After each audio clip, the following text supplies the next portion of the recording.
Folks, Black Star Network is here. Hold no punches. A real revolution. revolutionary right now. Black power. Support this man, Black media. He makes sure that our stories are told.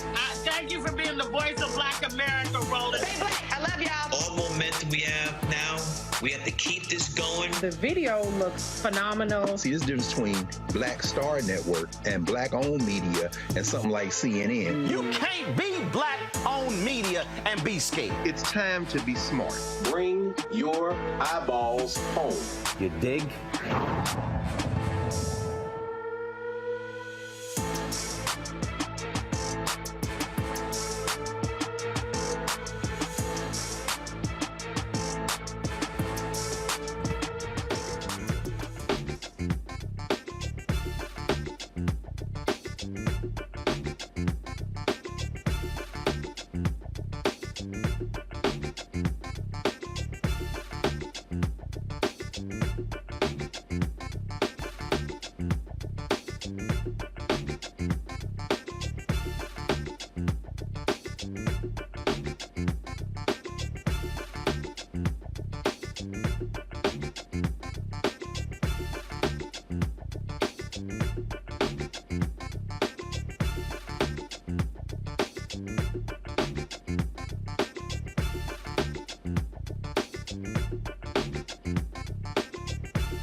Today is Friday, September 8, 2023. Coming up on Roland Martin Unfiltered, streaming live on the Black Star Network.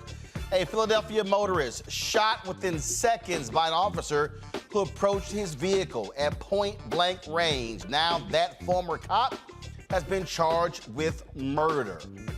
Report of Georgia's grand jury who indicted Donald Trump was released today.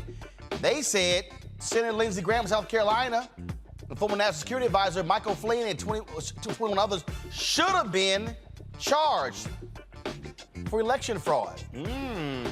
What you got to now say, Lindsay? A Black Oklahoma newspaper says Superintendent Ryan Walters, actually a Black digital site, the Black Wall Street Times, says that Superintendent Ryan Walters has banned them from reporting on them. The managing editor of the Black Wall Street Times will be here to tell us what the hell is going on there. Plus, a black man, a veteran, tells Florida Governor Ron DeSantis he had a hand in Jacksonville's recent racist mass shooting. Ooh, Ron was not happy, y'all. He clapped back at his heated exchange, and they removed the brother. I thought y'all liked free speech. It's also been 16 months since a small majority black town avoided being taken over by the state's comptroller. Tonight, we'll have an update on what's happening in Mason, Tennessee. And today is World Suicide Prevention Day. A mental wellness expert will explain why the black youth suicide rate has more than doubled in recent years. It is time to bring the funk. I'm Roland Martin Unfiltered on the Black Star Network. Let's go. He's got it. Whatever the miss, he's on it. Whatever it is, he's got the scoop, the fact, the find. And when it breaks, he's right on time and it's rolling. Best believe he's knowing. Putting it down from sports to news to politics. With entertainment just for kicks, he's rolling.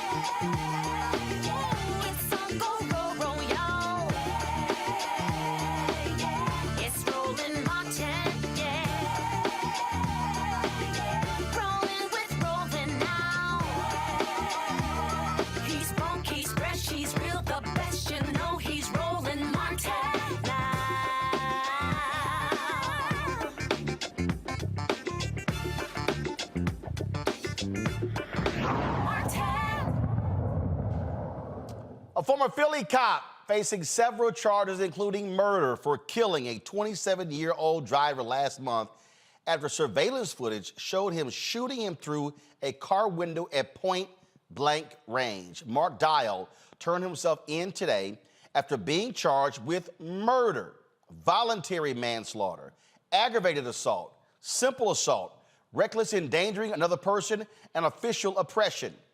Dial fatally shot motorist Eddie Irizarry through his car window in North Philadelphia on August 14th, seconds after getting out of the patrol car. Police have released body cam footage of the incident. Now, I want to warn you, the video you're about to see is extremely disturbing. And so we're going to give you about 10 seconds if you want to turn away, if you don't want to watch this video. Because, again, this is, stuff that we show all the time. And we do this because we don't want you to ignore the reality of what these cops are doing. Watch this.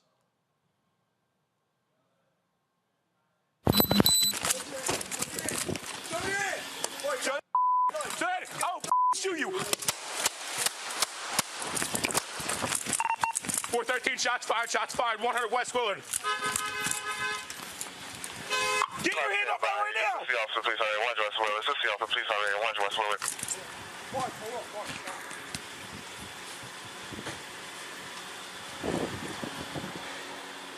Move the car. Mark, move the car. All right. All right, 413. Those cars, please, 100 Willard. All right, first car location with condition. Give them the 8.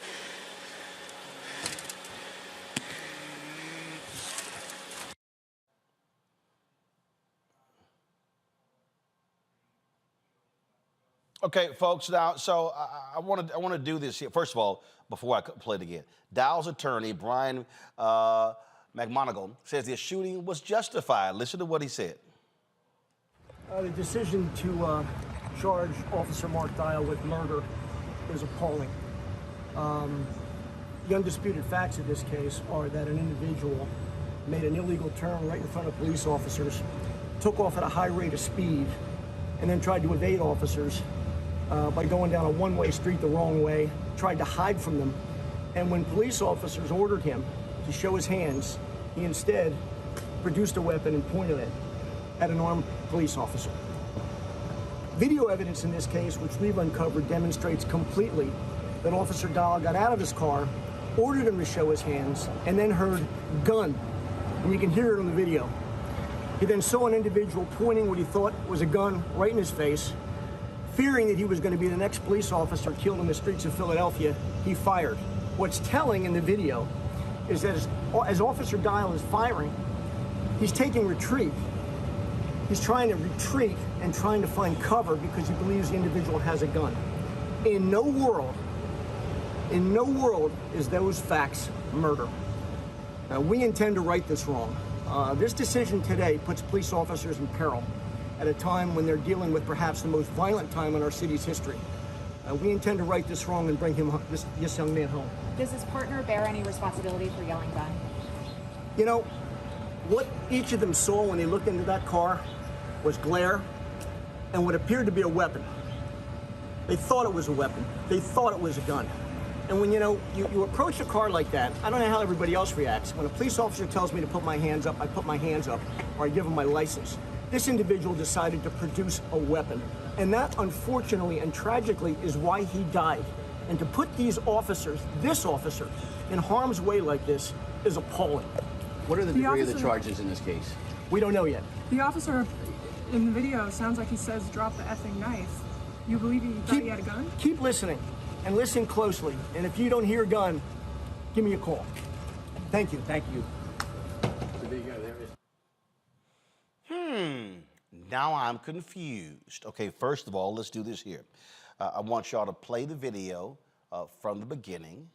And I want everybody watching, and those listening, because I'm gonna start the stopwatch to show you how many seconds from the opening of the car door to the first bullet being fired. It was actually less than 10 seconds. Play it.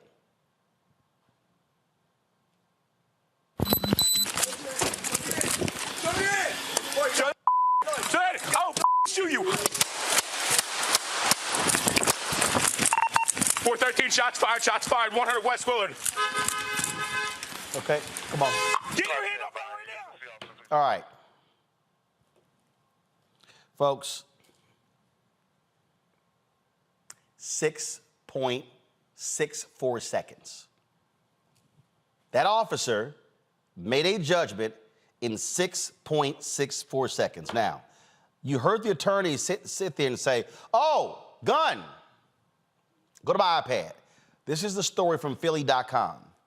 It says the day of the crime, police said the Irizarry had lunged at Dial while holding a knife, leading the officer to fire his gun. But video later showed him say that he had been sitting in his car with a knife in his hand when Dial opened fire just seconds after arriving on the scene. Now, I want you to play the video again.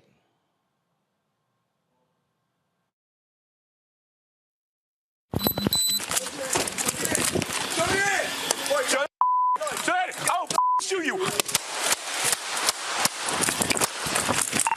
413 shots fired, 100 West Willard. Do me a favor.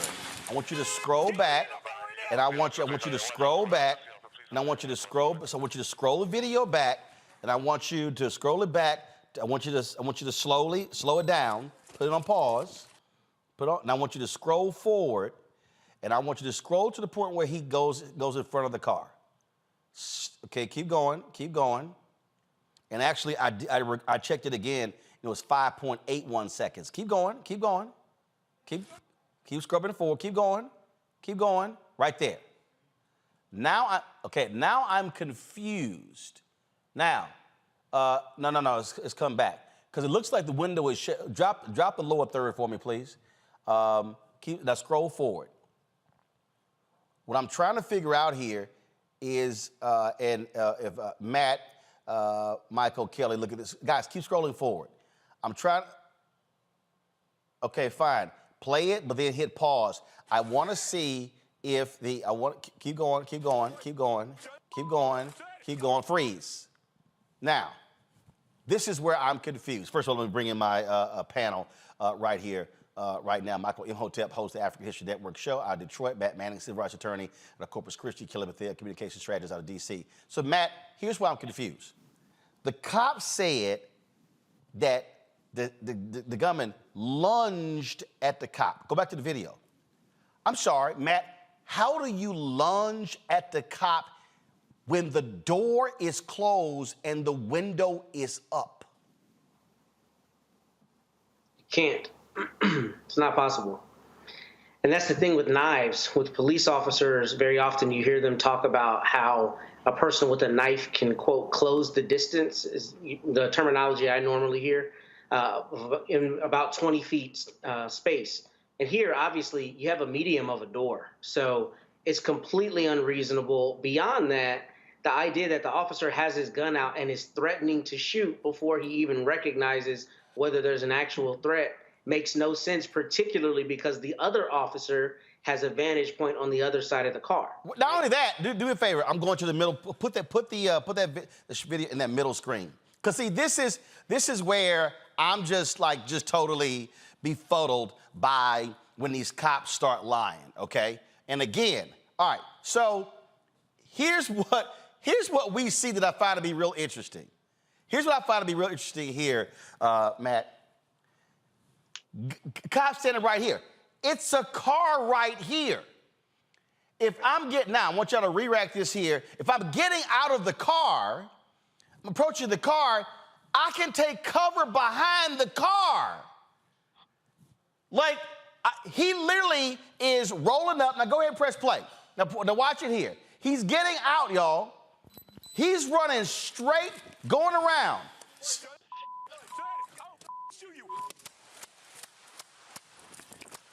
Again, so they want us to believe that this attorney say that was somehow justified? Man, come on.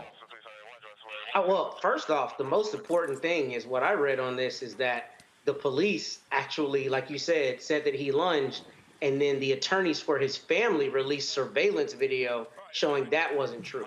So that's crucial because the police, at least in this instance, started with the narrative that they knew was patently false and easily disproven by the video, number one. But beyond that, I mean, taking cover behind the car, I'll give him this. You know, a lot of these situations happen very quickly, obviously, and what you always hear them say is it was, quote, a rapidly evolving situation. But what makes that problematic as an argument in this instance is the other officers on the other side of the vehicle. Right. So if there was a true threat, what you would be hearing is gun, gun, gun, you know, take cover, whatever commands they use to make him aware, hey, this guy has a weapon. You don't hear that, which makes it very hard to imagine that, in fact, that officer on the other side who has a better vantage point did not see that weapon. And it sounds more like this officer just went and had a hair trigger and pulled. And the real problem is it's coupled with his statement, I'm going to effing shoot you, right? I mean, if he ran up and said, hey, put it down and shot him, then I think it'd be an easier argument that he was truly in fear of his life and safety. But here he's coming out, he's communicating a threat. He's seeing what a reasonable officer on the other side of the vehicle who's on the scene does not see as a threat. It's going to be extremely problematic, I think, to defend that. Although I will tell you, I think what we will see here potentially is the prosecutors argue in the same way they did in that Botham Jean case with Amber Geiger, where they say, look, we're not saying it was intentional from a mental state standpoint. We're saying it was intentional from a pulling of the trigger standpoint, because I think mental state will be the difficult thing here for the prosecutors to come up against, right? Because you do see that it happens extremely quickly. But I think there's a very good possibility that 12 people in Pennsylvania don't find that to be credible, that he believed he was being faced with deadly force, particularly once you know that the police narrative was completely patently false. And that lunge at anyone. And that right there, Kelly, again, I'm always trying to tell people when cops lie. So here's the whole deal. So you've now got his attorney going, oh, the guy had a gun.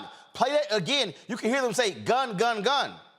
The cops, when they were interviewed on the scene, now freeze it again, freeze it right here, freeze it right here, freeze it. Now here's what's crazy.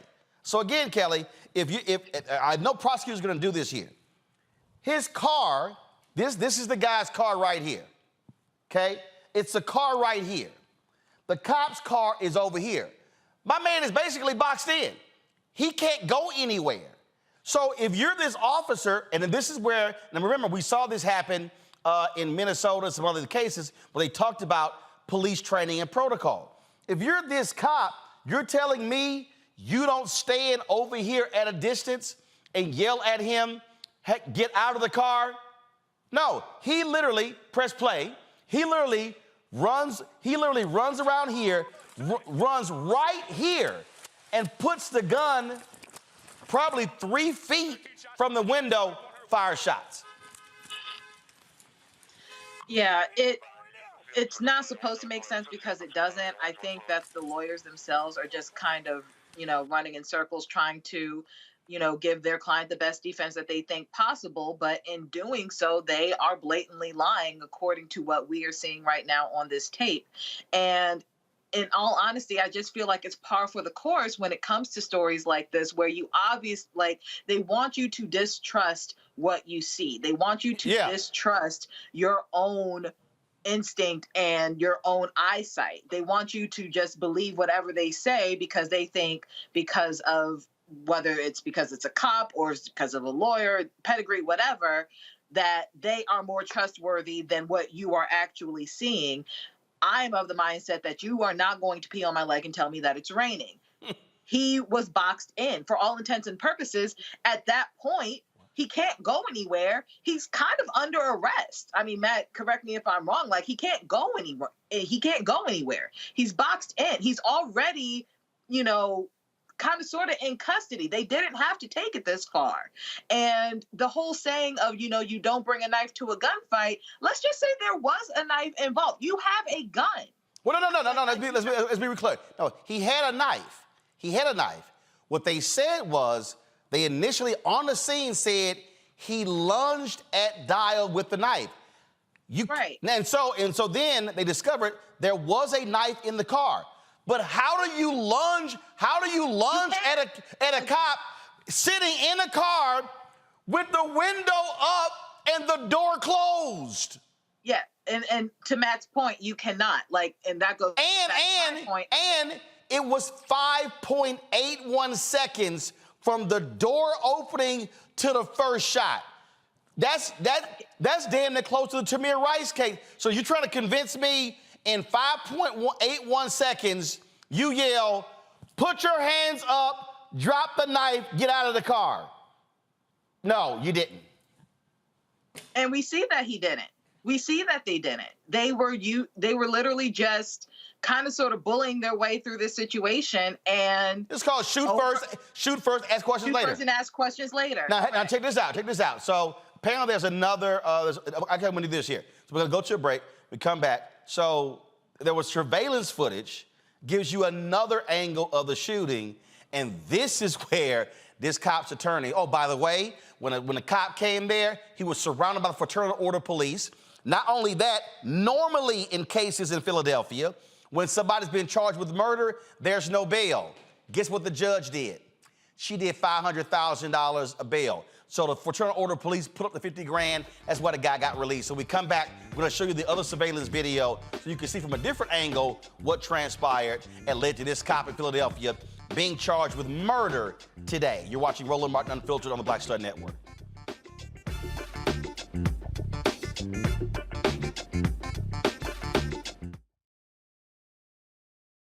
On the next Get Wealthy with me, Deborah Owens, America's Wealth Coach, Black women are starting businesses at the fastest rate than any other segment. However, finding the funding to build them is challenging. On our next Get Wealthy, we're going to talk with author Catherine Finney, who wrote the book, Build the Damn Thing. And she's going to be sharing exactly what we need to do to achieve success in spite of the odds. As an entrepreneur of color, it's first, building your personal advisory board. I think that's one of the things that's helped me the most. The personal advisory board are the people who are in the business of you personally, and want to see you succeed. That's right here on Get Wealthy, only on Black Star Network. On his first day in office, with the country in crisis, President Biden got to work for us. Cutting Black child poverty in half, more money for Black entrepreneurs, millions of new, good-paying jobs. He's lowered the cost of living and prescription drugs. But there's more to do. He gets it because we all deserve dignity, safety, respect, and a chance to do more than just get by, but to get ahead. I'm Joe Biden, and I approve this message. Next, right here on The Frequency, the woman they call the Gifted Eye, hip-hop celebrity photographer Coy Soldier. She's the master storyteller that captured the history of hip-hop through the lens of her camera. Tupac comes out, the next thing you know, you didn't know who they were at first. You just seen all these dudes just come rushing the stage. Then you realize Biggie gets a bottle of champagne, he pops it open, sprays it on the crowd, he drinks the bottle. Coy Soldier, the hip-hop celebrity photographer, joining me right here on the next episode of The Frequency on the Black Star Network. Hi, I'm Jo Marie Payton, voice of Sugar Mama on Disney's Louder and Prouder Disney Plus, and I'm with Roland Martin on Unfiltered.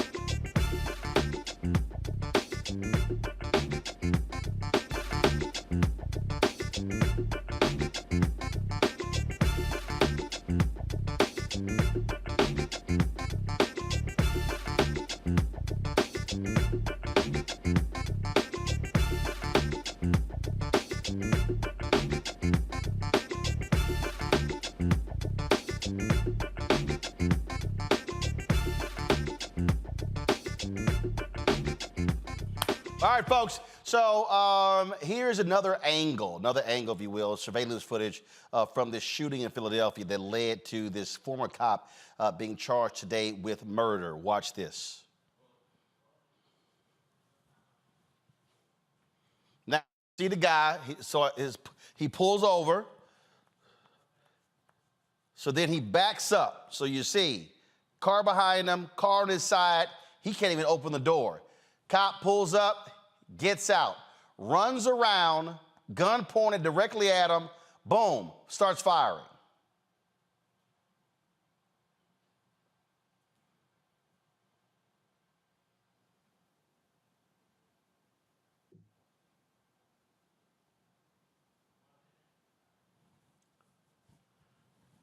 Now let's do this here. Let's start this from the top. Then I'm gonna tell you when to start and stop it. All right, so let's start it over again. All right, so again, logic, I'm trying to understand logic, okay? So the guy pulls up. So he's gonna back up. Again, car's right here, car's behind him. Cone here, car's in front.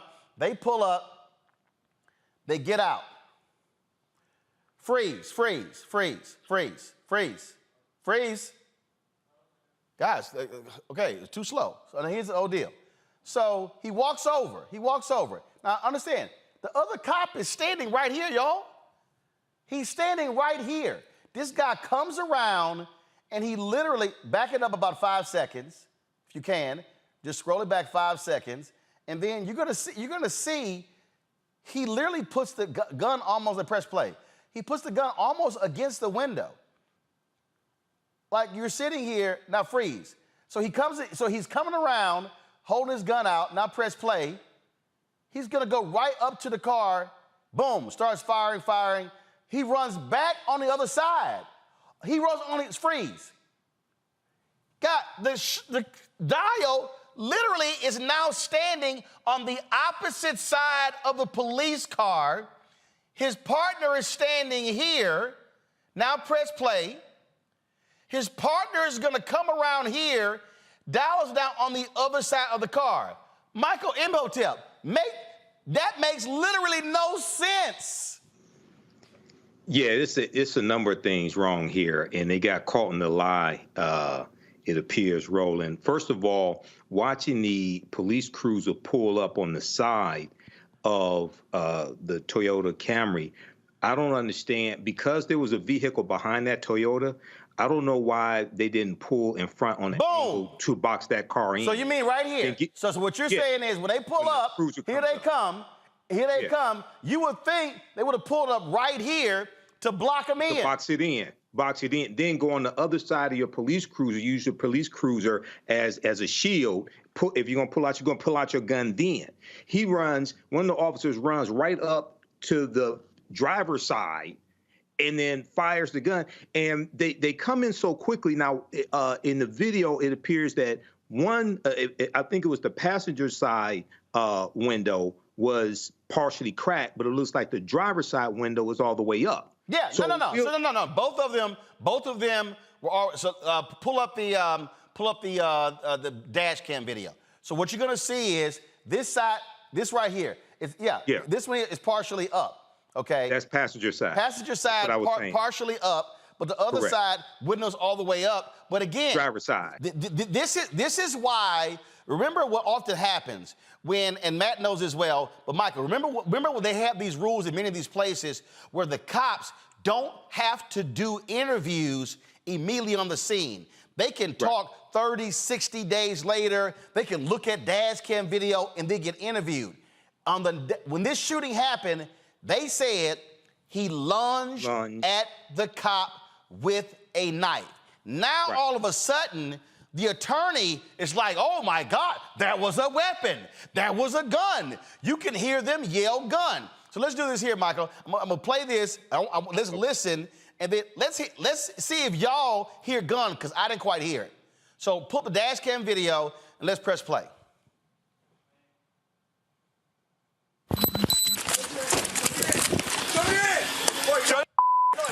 I'll shoot you. 413 shots fired, 100 West Willard. Get your hand up right now! Assist the officer, please hurry. 1 West Willard. Assist the officer, please hurry. 1 West Willard. Mark, hold up, Mark.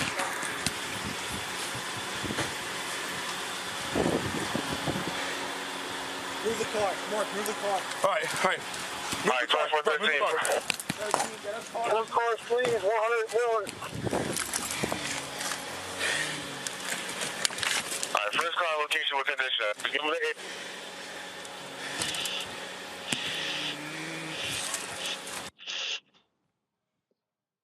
All right, Michael, show your hands, I'll shoot you. I didn't hear gun at all in that video. Not only did I not hear gun, I didn't see Eddie, I didn't see him lunge at the officer with a knife either. So there's a number of things wrong here. And the other thing is that the driver's side window appears to be all the way up, okay? I'm not certain that Eddie even heard the commands from the officer. And if he did hear the commands, they swooped on him so quickly, you have to give the person adequate time to respond to the commands, okay? So they get caught in the lie, okay, number one. Number two, also, Philadelphia District Attorney Larry Krasner said that 6 shots were fired at Eddie as well. Right. All right. Now, 2 knives were found inside the vehicle. I'm reading from the article from the New York Times. Investigators found 2 knives in Mr. Irizarry's car. Now, there's nothing saying that they found a gun in his car. So now here's the thing, Matt.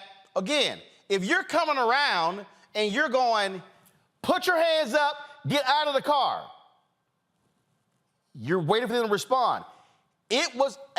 So I didn't time it in terms of when he came around the car. I started the stopwatch from when he opened the door to the first shot fired. It was 5.81 seconds. Yeah, I hear that. Here's the thing, Roland. You know, I need to change my analysis a little bit.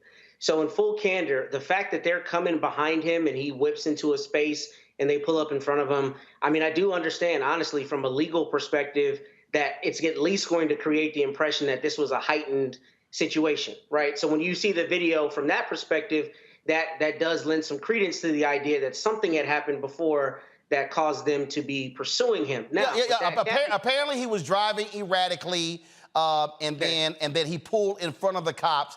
That was the cause.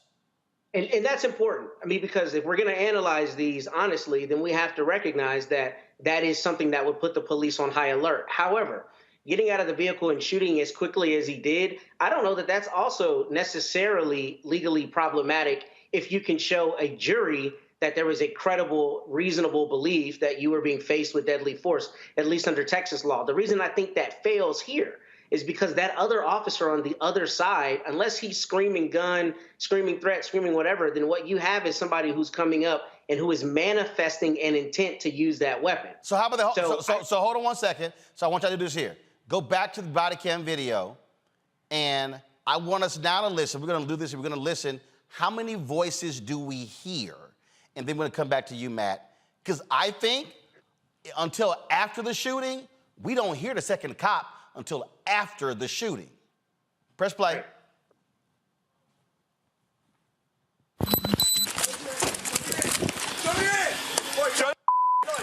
I'll shoot you. 413 shots fired, 100 West Willard. Get your hand up right now! Assist the officer, please hurry. 1 West Willard. Assist the officer, please hurry. 1 West Willard. Now, hold up. Now, do this here. I want to play this again, but I want y'all to freeze it at a certain point. I'm gonna tell you because I need you to. This is what I find to be real interesting here that I just saw that I did not see the first time. That's really interesting. Now, it's a smart move by the other cop to stand back. So go to the beginning, but I want y'all to show. I'm gonna show y'all the position of his partner when he comes around. Okay, watch this. Okay, shots fired. Boom, boom, boom. Freeze. Play it again. No. Keep playing. Press play. What you're gonna see is freeze. Right here, Matt. His partner literally backed all the way up to the curb. you don't really hear, to your point, you don't hear the partner, because remember, the partner came around and was on the other side of the vehicle. He's looking in the vehicle. You're right. He doesn't say gun. He doesn't say weapon. You hear none of that. Yeah. Yeah, you don't hear that. And I'll tell you this, too. Look, I don't practice in Pennsylvania, so my analysis obviously is primarily what I would see as a prosecutor or criminal defense attorney in Texas. But here's the thing. If he's really credibly faced with a threat, he would not be advancing toward where that threat is. That is going to be the question, because the jury is going to be asked, did he have, I mean, at least under our law, it would be, did he have a reasonable belief he was being faced with deadly force? And I don't know how reasonable your belief can be if you already have your gun holstered and you're advancing toward the thing you ultimately say is a threat. Now, obviously, do the police take people into custody and all of that? Of course, right? But you generally are not going to do that until the point where you feel that threat is abated.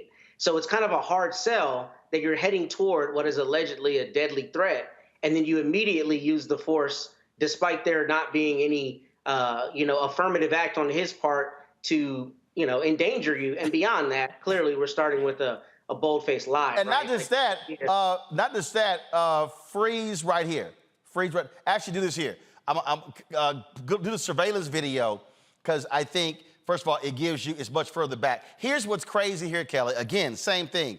If you're facing a so-called threat, watch his reaction. Watch his reaction. He basically sort of like jumps back and starts firing. Watch this. You're going to see him come around. Boom, boom, boom, boom. Hit, calm. Step right up. So again, this is sort of what sort of I see here, Kelly. He comes around, he's yelling, and when he gets here, then he sees a knife in the guy's hand, and he just all of a sudden, then he starts firing. He got that close. So to Matt's point, if it was a threat, dude, come on. You literally are damn near about to open the door. Kelly?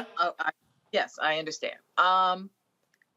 There's simply no excuse for this as far as I'm concerned. As somebody who's not practicing and just looking at this as a concerned citizen and someone who has seen far too many of these police brutality videos, I'm just tired of the excuses. Like, it doesn't make sense to me that even if there are exigent circumstances, even if they are in hot pursuit, even if you have every type of loophole at your disposal to make this somewhat right, the fact of the matter is his door was closed, the window was up, and from the angles of these videos and from the body cam footage, there was not an immediate threat to this cop's life. And therefore, he should not have used lethal force against this young man. That is all I'm seeing. That is the only analysis that makes sense to me at this juncture.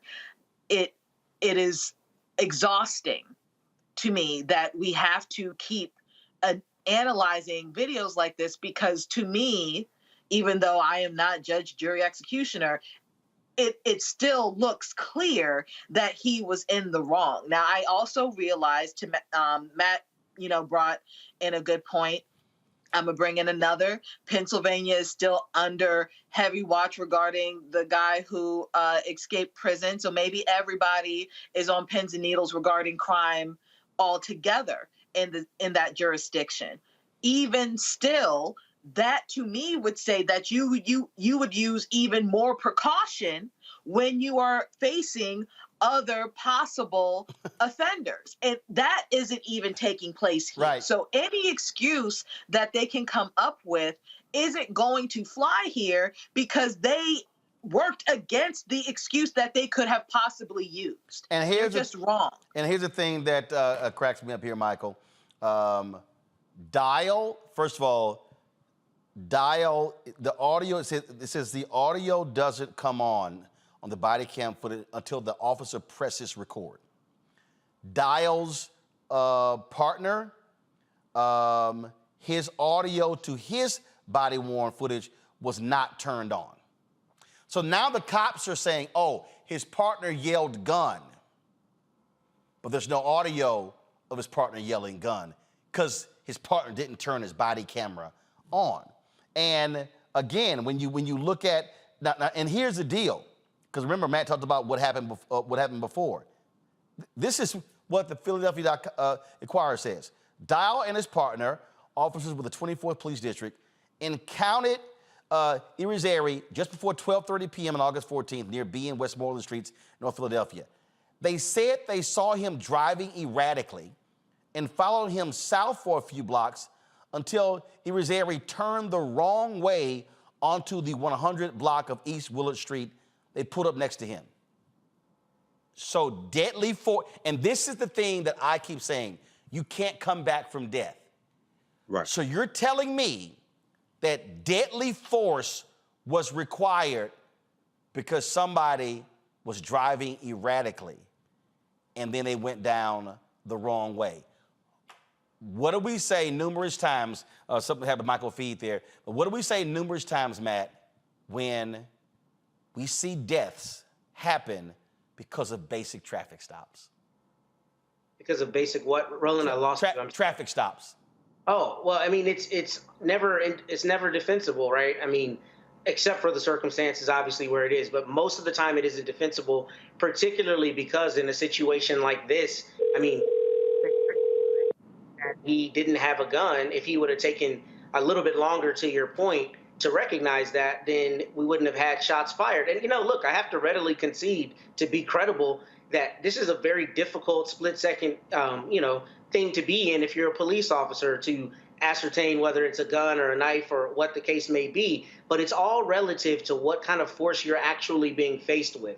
And the big problem for him is that door is in between him and Mr. Irizarry, which means if his partner, let's take them at their word, if the prosecutors and the family attorneys are saying it's knife, and he can clearly hear him yelling knife, then yeah, he is being faced with force potentially, but that force is attenuated from him. It's not facing him the same way a gun would be. And the idea that he can unload 6 shots and, kill this young man in his car when this very easily could have been something where they waited for him to just surrender himself and we wouldn't be having this conversation, is going to make it hard to me for 12 people in Pennsylvania to believe a self-defense charge. Now, I will tell you, this will not be the easiest case for prosecutors. Nope. I do. There's the, intent where he says, I'm going to F and shoot you. That definitely doesn't help. But it is a rapidly evolving situation, and that makes it more difficult than some others. But the problem here is he approaches the vehicle from the other side.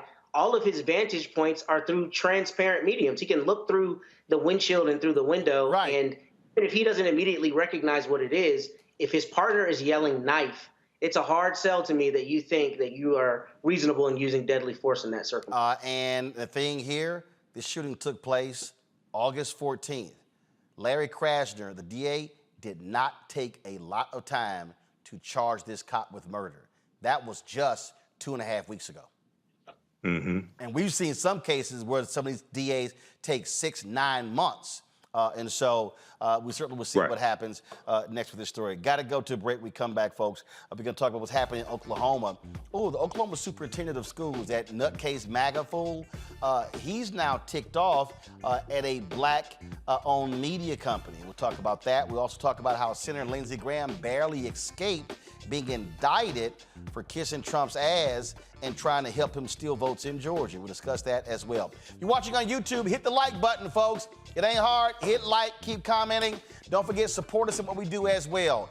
Please join our Bring the Funk fan club. Your resources are critically important for us to do what we do. I did drop by the mailbox before I came here, and so these literally are the folks who've sent checks and money orders to the show. We appreciate that. Our goal is to get 20,000 of our fans contributing on average $50 each a year. That's $4.19 a month, 13 cents a day. Why is this important? Because, again, every single one of these checks, every single one of these money orders is critical. People have given more, they've given less. We appreciate every single dollar. But this is what we have to do to keep black-owned media independent, to keep us moving forward. We don't get a lot of support from a lot of major companies. They simply give us all these excuses, brand safety. But we see a lot of their ads on Fox News. So you absolutely matter to us, and please send your check and money order, P.O. Box 57196, Washington, D.C. 20037-0196. Cash App, $RM Unfiltered. PayPal, R Martin Unfiltered. Venmo is RM Unfiltered. Zelle, Roland at RolandSMartin.com, Roland at RolandMartinUnfiltered.com. Be sure to get a copy of my book, White Fear, How the Browning of America is Making White Folks Lose Their Minds. Proceeds go right back into the show. Get it at Books, Barnes & Noble, Books A Million, Target, order it on Amazon. Get the audio version on Audible. We'll be right back. President Biden has delivered for Black America. More funding for Black entrepreneurs. Millions of new, good-paying jobs. He's lowering the cost of medications and the cost of living. Joe Biden is delivering for us, and that's the facts. Hatred on the streets, a horrific scene, a white nationalist rally that descended into deadly violence. White people are losing their damn minds. As an angry pro-Trump mob storms the U.S. Capitol, we've seen We're about to see the rise of what I call white minority resistance. We have seen white folks in this country who simply cannot tolerate black folks voting. I think what we're seeing is the inevitable result of violent denial. This is part of American history. Every time that people of color have made progress, whether real or symbolic, there has been what Carol Anderson at Emory University calls white rage as a backlash. This is the rise of the Proud Boys and the Boogaloo Boys. America, there's going to be more of this. Here's all the Proud Boys, guys. This country is getting increasingly racist in its behaviors and its attitudes because of the fear of white people. The fear that they're taking our jobs, they're taking our resources, they're taking our women. This is white fear.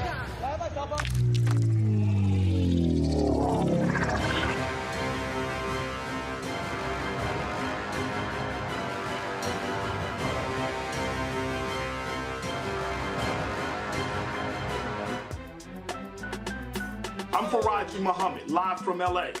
And this is The Culture. The Culture is a two-way conversation. You and me. We talk about the stories, politics, the good, the bad, and the downright ugly. So join our community every day at 3 p.m. Eastern and let your voice be heard. Hey, we're all in this together. So let's talk about it and see what kind of trouble we can get into. It's The Culture, weekdays at 3, only on the Black Star Network. Hello, I'm Paula J. Parker. Truly proud on the Proud Family. I am Tommy Davidson. I play Oscar on Proud Family, Louder and Proud. Hi, I'm Jo Marie Payton, voice of Sugar Mama on Disney's Louder and Prouder, Disney Plus. And I'm with Roland Martin on Unfiltered.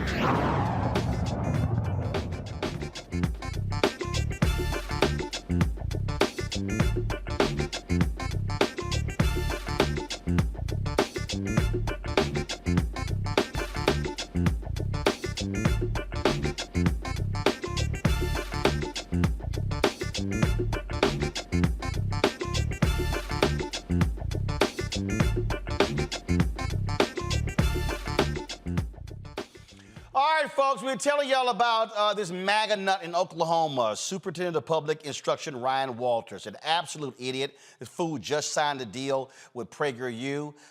He wants to diminish the telling of black history.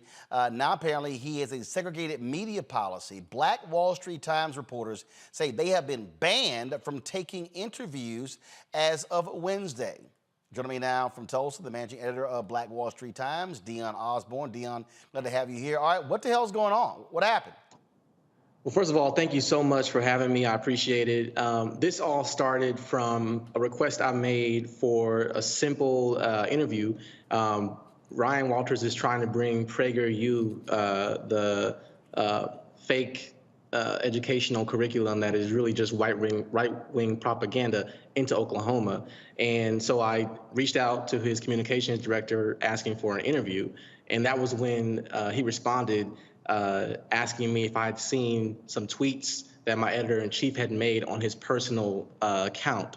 The tweets had called Ryan Walters a Nazi, a Klanman, things like that, based on the policies that he's been proposing. And so I tried to explain to him that, what someone says on their personal account has no bearing on my news reporting, and they didn't accept that response, and we're banned. This is the announcement that they made on September 5th. Oklahoma State Department of Education launched an ongoing partnership with PragerU Kids. PragerU Kids provides educational, entertaining, pro-American kids content. I'm thrilled to announce this partnership with PragerU, said State Superintendent Ryan Walters. This expansion of our available resources will help ensure high-quality materials rich in American history and values will be available to the teachers and students. We will work together to find ways for PragerU to create content that will enrich the education of Oklahoma students. And of course, he says nothing about the fact that, frankly, they're liars, they're ideologues, they're propagandists, but they love to suggest that others are trying to indoctrinate our kids, but that's exactly what PragerU is all about. And that's the hypocrisy that really got to me, because when they told us that we would no longer be allowed to request interviews or even receive press releases, they called my editor-in-chief's posts inflammatory. I want to just take you through a few things that Superintendent Ryan Walters has said that I also feel is inflammatory. He's called teachers' unions terrorists. He said that he wants to have a civil war with the far left. We had a Black Santa in Oklahoma City last year, and he responded by making a post saying there's not going to be a woke Santa at his house. He's compared teachers' unions to slavery, and he retweeted a Libs of TikTok video that led to 7 school bomb threats in Tulsa. Well, and here's him defending, and this is his tweet 2 days ago, putting Oklahoma education back on track without liberal indoctrination. Listen. Yesterday, Oklahoma's partnership with PragerU, and I wanted to say a little bit more about it today.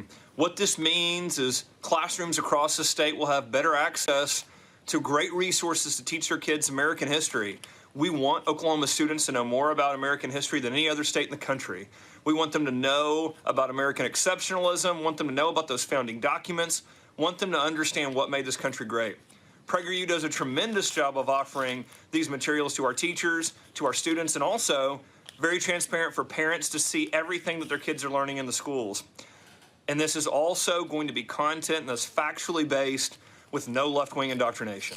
We always want our kids to know the facts, and we want them to have a great understanding of American history. So I'm very excited about this partnership with PragerU.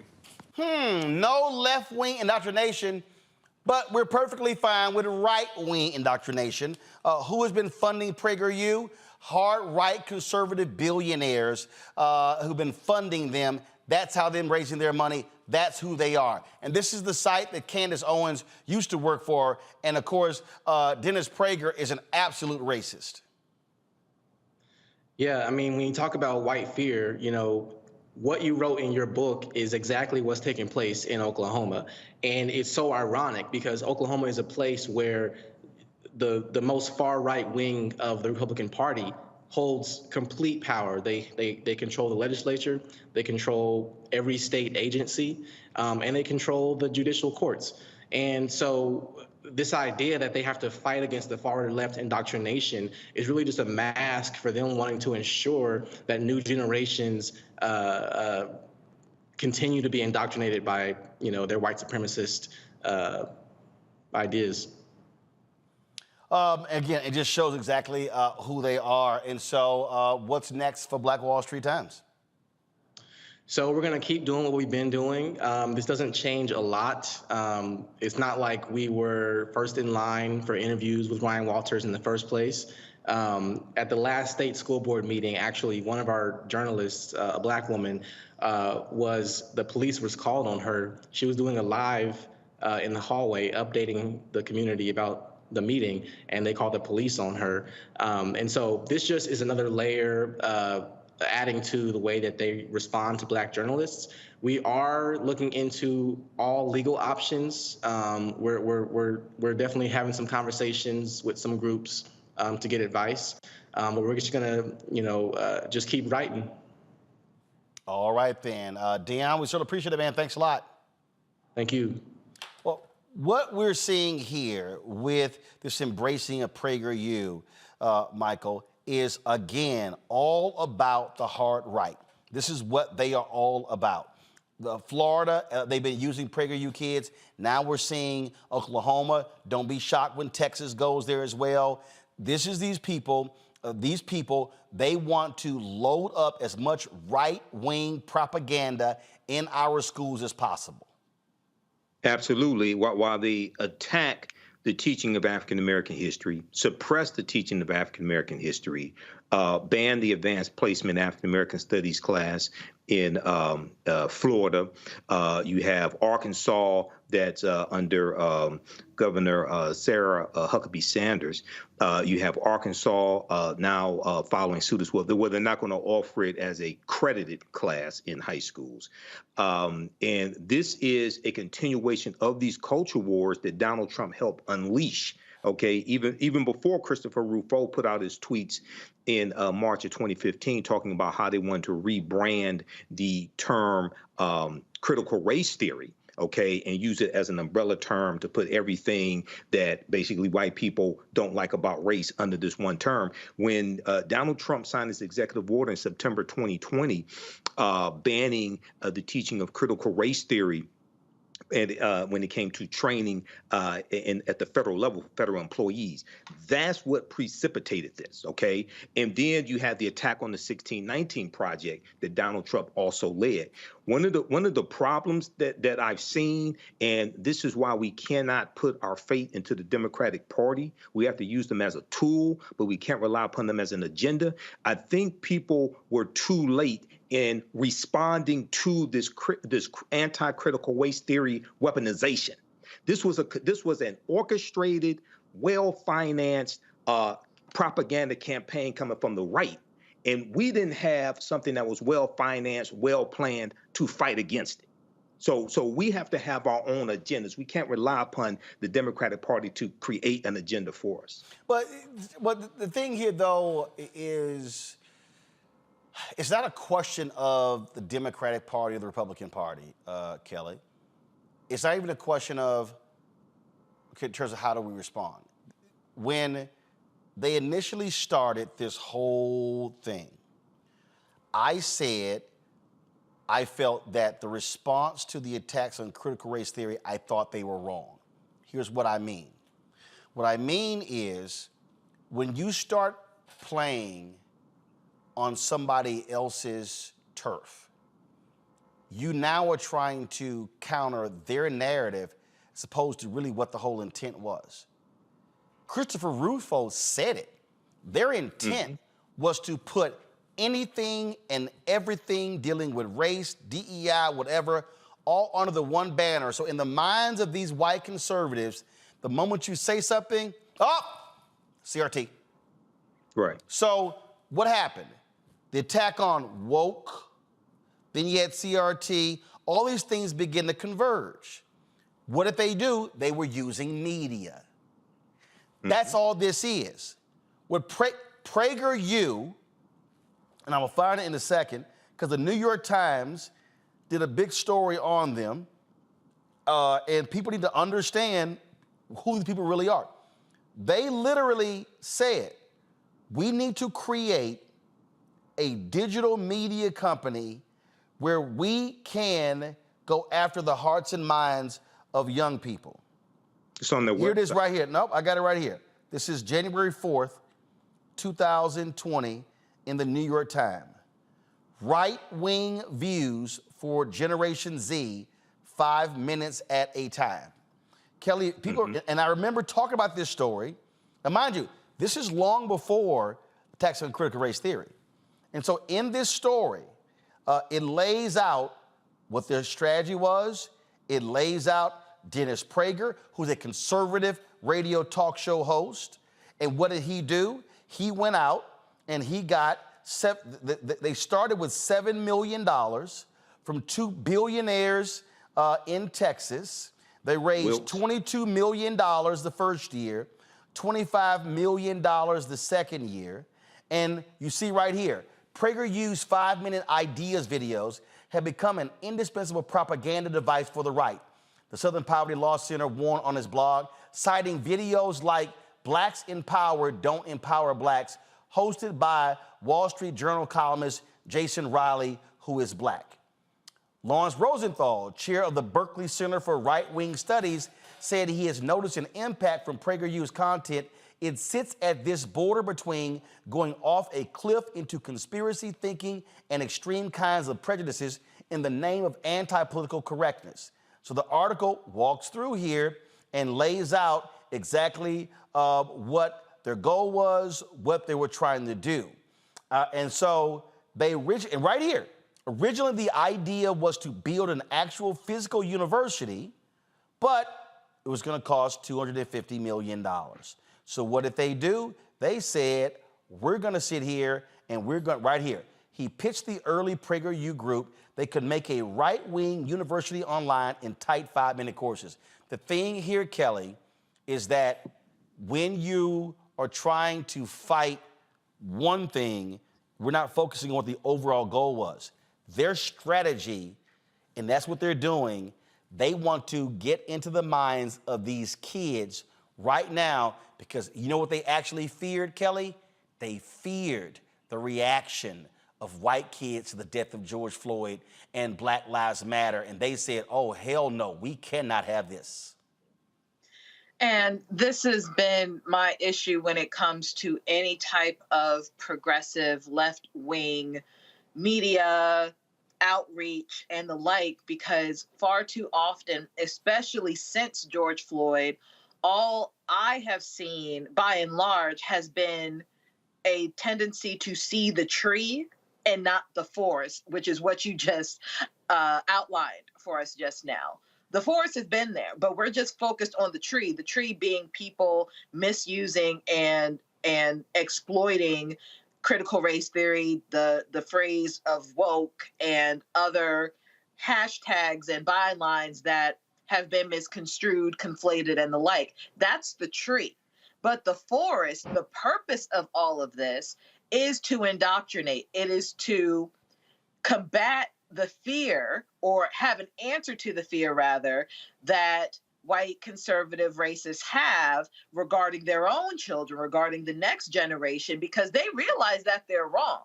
But they can't teach their children that they're wrong. They have to package it in such a way that makes them look good. And they are masterminds at that through PragerU, through the legislation that we've seen, through the policies that we've seen in the last couple years. They are really good at taking insidious, dangerous rhetoric and packaging it in such a way that makes you feel like you need to know this, that you need to feel this in order to be validated as an American citizen. And that's simply not the case.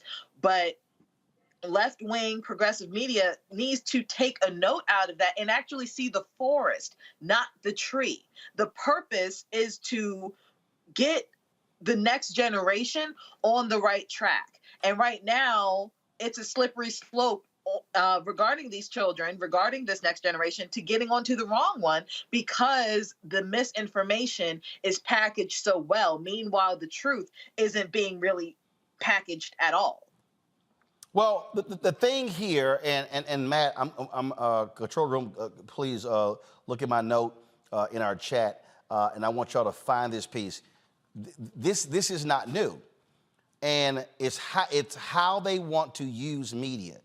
MLK talked about this in his Selma to Montgomery March speech, and we're going to play that in a second. But we have to understand what the strategy is. It's just like when Ron DeSantis, when they start talking about the changing of defining slavery in the school textbooks in Florida, all of these folks were, oh my God, this is wrong, this is not right. DeSantis like, wasn't me, that was the task force. Here's the mistake, how I see it, Matt. The mistake is when we're attacking this one thing, but not understanding what the overall strategy was. To attack DeSantis, you must attack all of his policies, not just this one with the schools. And you have to step back and go, hold up.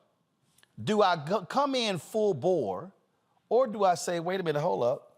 How do I now respond to this in a much broader, more interesting way? That, to me, is the mistake that people are making. And what's happening here with PragerU. What should be happening in Oklahoma, you're sitting here dissecting lie, distortion, lie, and then saying, is this what we're funding? See, so again, to me, it's being very smart about how do you attack what these folks are doing, because they are executing a very clear, defined game plan on multiple fronts. So I have three independent thoughts on this, and the first, to go along with what you're saying, is honestly the brilliance of the strategy behind it, even though it's insidious, and that is conflation. That's why you have single issue voters that, right-wing people particularly have leveraged, who may have an issue with abortion but nothing else, voting against immigration policies that hurt their own families, or people voting against welfare policies which the greatest recipients of are white, right? The idea is you conflate everything and you make the enemy this idea of wokeness or critical race theory rather than each individual policy, to your point. And what I think is problematic in this instance is that we're honestly following along the lines of partisanship. This is less about partisanship and more about a commitment to the truth. I mean, even people who are Republicans should dislike the idea that someone repackages history in a way that's patently dishonest and then tries to indoctrinate kids. And what's ironic about that is generally you hear conservatives who push back against the government having any kind of involvement in indoctrinating or otherwise imposing beliefs on people. Right? Except when they control it. Except when they control it, because allegedly that's a core tenet of, conservatism, right? Leave me alone. Or libertarianism, really more specifically. But nonetheless, I think that that's ironic, and I think that that goes to the idea that this is less about the true policy and more about the appearance of things and the maintenance of whiteness, realistically. And beyond that, the thing I think is interesting about this situation, I had to look up the law because I wanted to be sure that I wasn't wrong. But I think this is actually patently unconstitutional. I'm glad Dion and his team are looking at this, because this is what's called viewpoint discrimination. And I'm sure you know this as a journalist, but the government cannot single out viewpoints that it disallows from being spoken or otherwise communicated. And that is precisely what Ryan Walters, a part of the government, is doing when he says, I don't like what this person is saying. I don't like their position on my policies. Therefore, I'm not going to allow them to come to press conferences or otherwise interview me. But anyone whose viewpoints are aligned with mine, I'll allow them to come. I mean, that's constitutional law 101, and the Supreme Court really does not like viewpoint discrimination. And this is going to be very hard to defend that in this circumstance. So I hope they file a lawsuit, because I think it will be very important for rooting out in this era that we see now, where our politicians and government are on social media for holding them to task. Because at the end of the day, you don't get to say, I don't like what the Black Wall Street, journalists are saying, as opposed to journalists from any other outfit. You don't get to do that, and that is patently disallowed. So I'm hoping they bring a lawsuit, because I think it really is important to hold Ryan Walters to task on this, particularly where he himself is espousing and sharing viewpoints that are aligned with his insane ideology. And of course, it's no different than when the people who sued Trump for blocking them on Twitter, and the courts are like, nah, you can't do that as a politician. Now, right. Let me explain to people again, and y'all heard me talk about this here, and you heard me say one of my biggest complaints is when people sit here and they only play one or two of Dr. King's speeches, and they don't actually play even the whole thing to understand it. So we've often talked about the Selma to Montgomery March, okay? The speech that he gave on the steps of Montgomery was Our God is Marching On. That was the name of the sermon that he gave. But the thing that was amazing about that particular speech is that he talked about a particular book in that speech that dealt with the issues of Jim Crow and how Jim Crow came about. And he talked about how media was used to actually create the wedge of Jim Crow. And the reason that's important is because y'all have heard me say on numerous occasions why media matters. You've heard me say on numerous occasions how media is used in a certain way. How close are we to getting that, folks? And when you hear MLK break this down, I want you to think about how it was used for 92 years after the Great Compromise of 1877. And I want you to think about what conservative media is doing today. Because what he says in this speech is literally the exact same thing that you're seeing today. And their whole goal is to drive the wedge. And so when Kelly talked about progressive media and liberal media, the problem with progressive media is they do it stupid. They do it, it's just stupid. Where they literally want to be jokey joke. Remember Air America Radio? And it was like, let's use comedy. The right ain't using comedy. They're going for the jugular. But see, progressive and liberals always want to sit here and be jokey. And I remember flying to New York and interviewing with them to be a part of their morning show. And I was sitting there and I was kind of like, what the hell y'all talking about? Y'all sitting trying to use comedy? No, comedy ain't the way to do it. That ain't what they're doing. And these conservative billionaires, they literally are funding. They are funding all of this. They're putting $7, $8, $10 million. I saw the story the other day about Project Veritas, which is imploded. Y'all, Project Veritas raised $22 million in 2021. $22 million. Do y'all understand? Do y'all understand $22 million? It would take us, if you look at the revenue that we generate, it would take us 9 years to hit that. They raised it in 1 year. So understand that they are doing something all by design. So here's MLK speaking in Montgomery. This is the speech that took place on March 25th, 1965. But I want you to listen to what he describes as to how Jim Crow was created and the parallels to 2023. Our whole campaign in Alabama has been centered around the right to vote.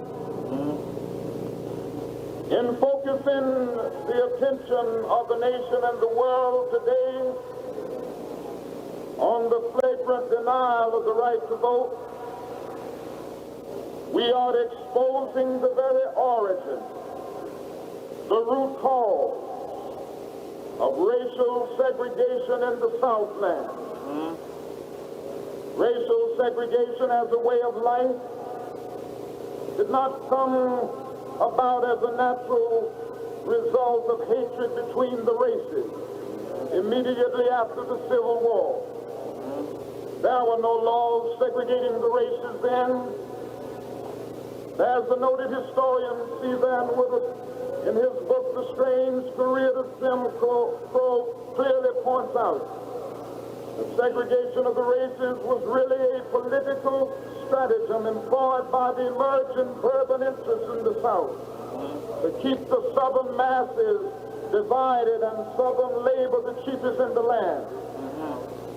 You see, it was a simple thing to keep the poor white masses working for near starvation wages in the years that followed the Civil War.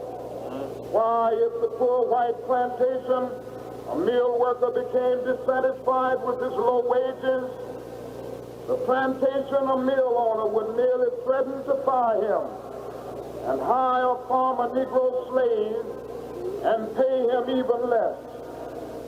Thus, the Southern wage level was kept almost unbearably low. Toward the end of the Reconstruction era, something very significant happened. Listen to it. There developed what was known as the populist movement. The leaders of this movement began awakening the poor white masses. Yes, sir.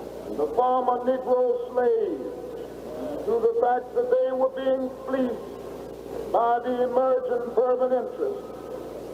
Not only that, but they began uniting the Negro and white masses into a voting bloc that threatened to drive the fervent interest from the command post of political power in the South.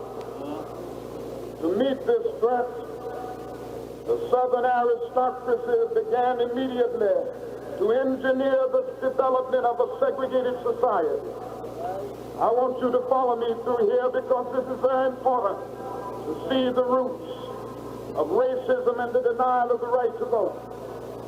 Through their control of mass media, they revived the doctrine of white supremacy. They saturated the thinking of the poor white masses with it, thus clouding their minds to the real issue involved in the populist movement. They then directed the placement on the books of the South of laws that made it a crime for Negroes and whites to come together as equals at any level. Yes, sir. And that did it. That crippled and eventually destroyed the populist movement of the 19th century. So right there, he says, through their control of mass media, they revised the doctrine of white supremacy. They saturated the thinking of the poor white masses with it, thus clouding their minds to the real issue involved in the populist movement. That is the point that I'm trying to make, folks. How they're using PragerU and the Daily Wire and the Daily Signal and Fox News and Conservative Talk Radio and all of these conservative media outlets, they are seeing what is going on. There's a reason why they are targeting early voting locations on college campuses. There's a reason why. Because their fear is that white kids, folks, this is why they hate the 1619 Project. This is why they hate all of these other efforts where you have the likes of folks telling the true story. This is why they are trying to toss out books by black authors and others. It is because white children in America have been taught a lie. And what they're angry about is that you now have new professors, new thinkers who are now creating new curriculums that challenge the lies that we've been told. And so the PragerUs of the world, they see what's going on. They're sitting here going, we cannot have white kids being told the truth about America. So therefore, we have to create systems that continue to perpetuate the lies that we have been told. And that's why you have such a visceral reaction to this redefining of America. It is because whiteness has defined education in America. Whiteness has defined how we have gotten our media. And what they're angry about is that folks like me no longer have to wait to be tapped on the shoulder by a white media executive in order to have a show or a network. And so what you're seeing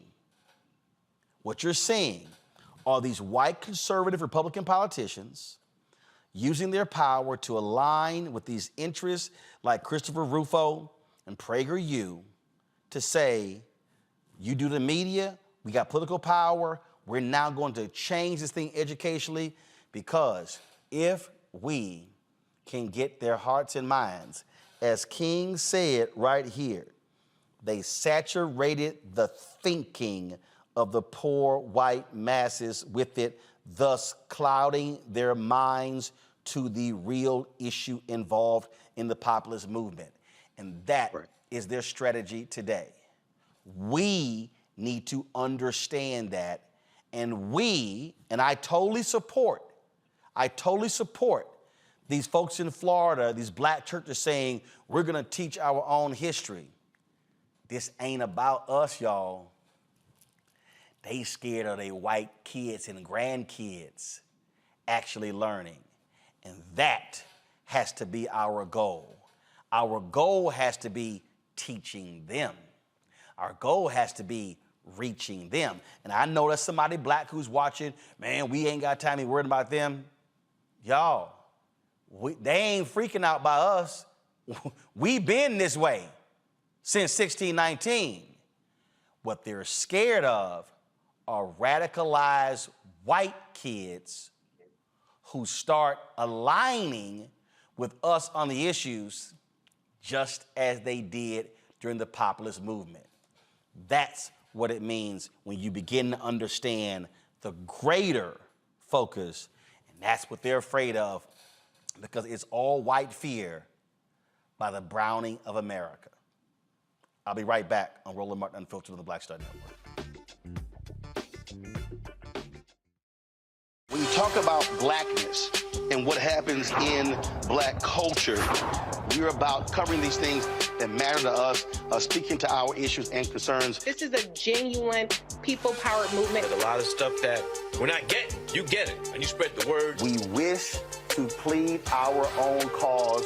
Too long have others spoken for us. We cannot tell our own story if we can't pay for it. This is about covering us. Invest in black-owned media. Your dollars matter.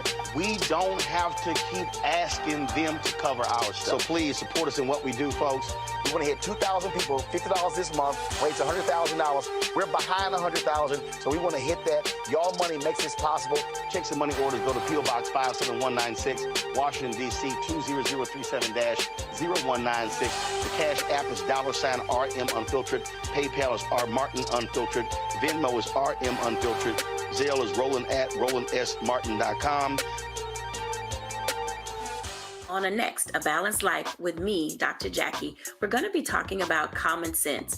We think that people have it, know how to use it, but it is something that people often have to learn. The truth is, most of us are not born with it, and we need to teach common sense, embrace it, and give it to those who need it most, our kids. So I always tell the teachers to listen out to what conversations the students are having about what they're getting from social media, and then let's get ahead of it and have the appropriate conversations with them. On a next, A Balanced Life with me, Dr. Jackie, here at Black Star Network.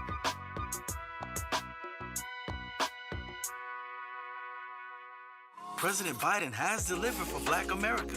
More funding for Black entrepreneurs. Millions of new good-paying jobs.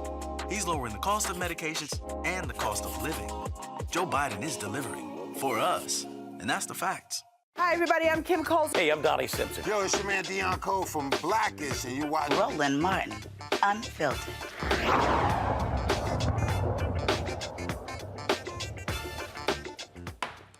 It's been about 16 months since the small majority black town of Mason, Tennessee reached an agreement preventing the state comptroller, Jason Munpower, from taking over its finances. Mason, Tennessee is about 45 miles northeast of Memphis. According to the 2020 census, the population is 1,337. Former Mason Vice Mayor, Alderwoman Virginia Rivers, is here to tell us what's going on there. Glad to have you back, Virginia. So what's happening? Are y'all back in control of your finances, or is the state still running your business? The state is still in control of our finances. They still, as of right now, for as the finance is concerned, we still have to get approval through them if we are paying a bill over $1,000 as of now. We are hopeful that when this, when our budget get approved through them, that we will be released. That's what we're hoping for. So, but how are the residents responding? Are people still upset that y'all are not in full control of your money? I don't think so. It's different. It's different. People have different views, different feelings about things. So it's hard to say how some are feeling. You still got those that are concerned, those that do care, and you got those that don't care, and those are just sitting and looking.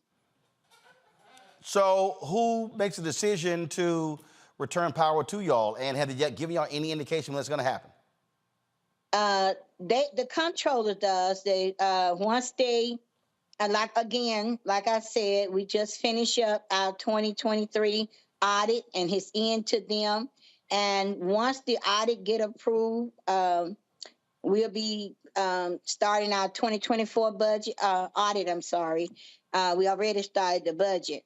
And once this is approved through them, then we're looking forward to hopefully they're releasing control of our finance. All right, then. And is there anything else that you still want people to be able to do to help y'all?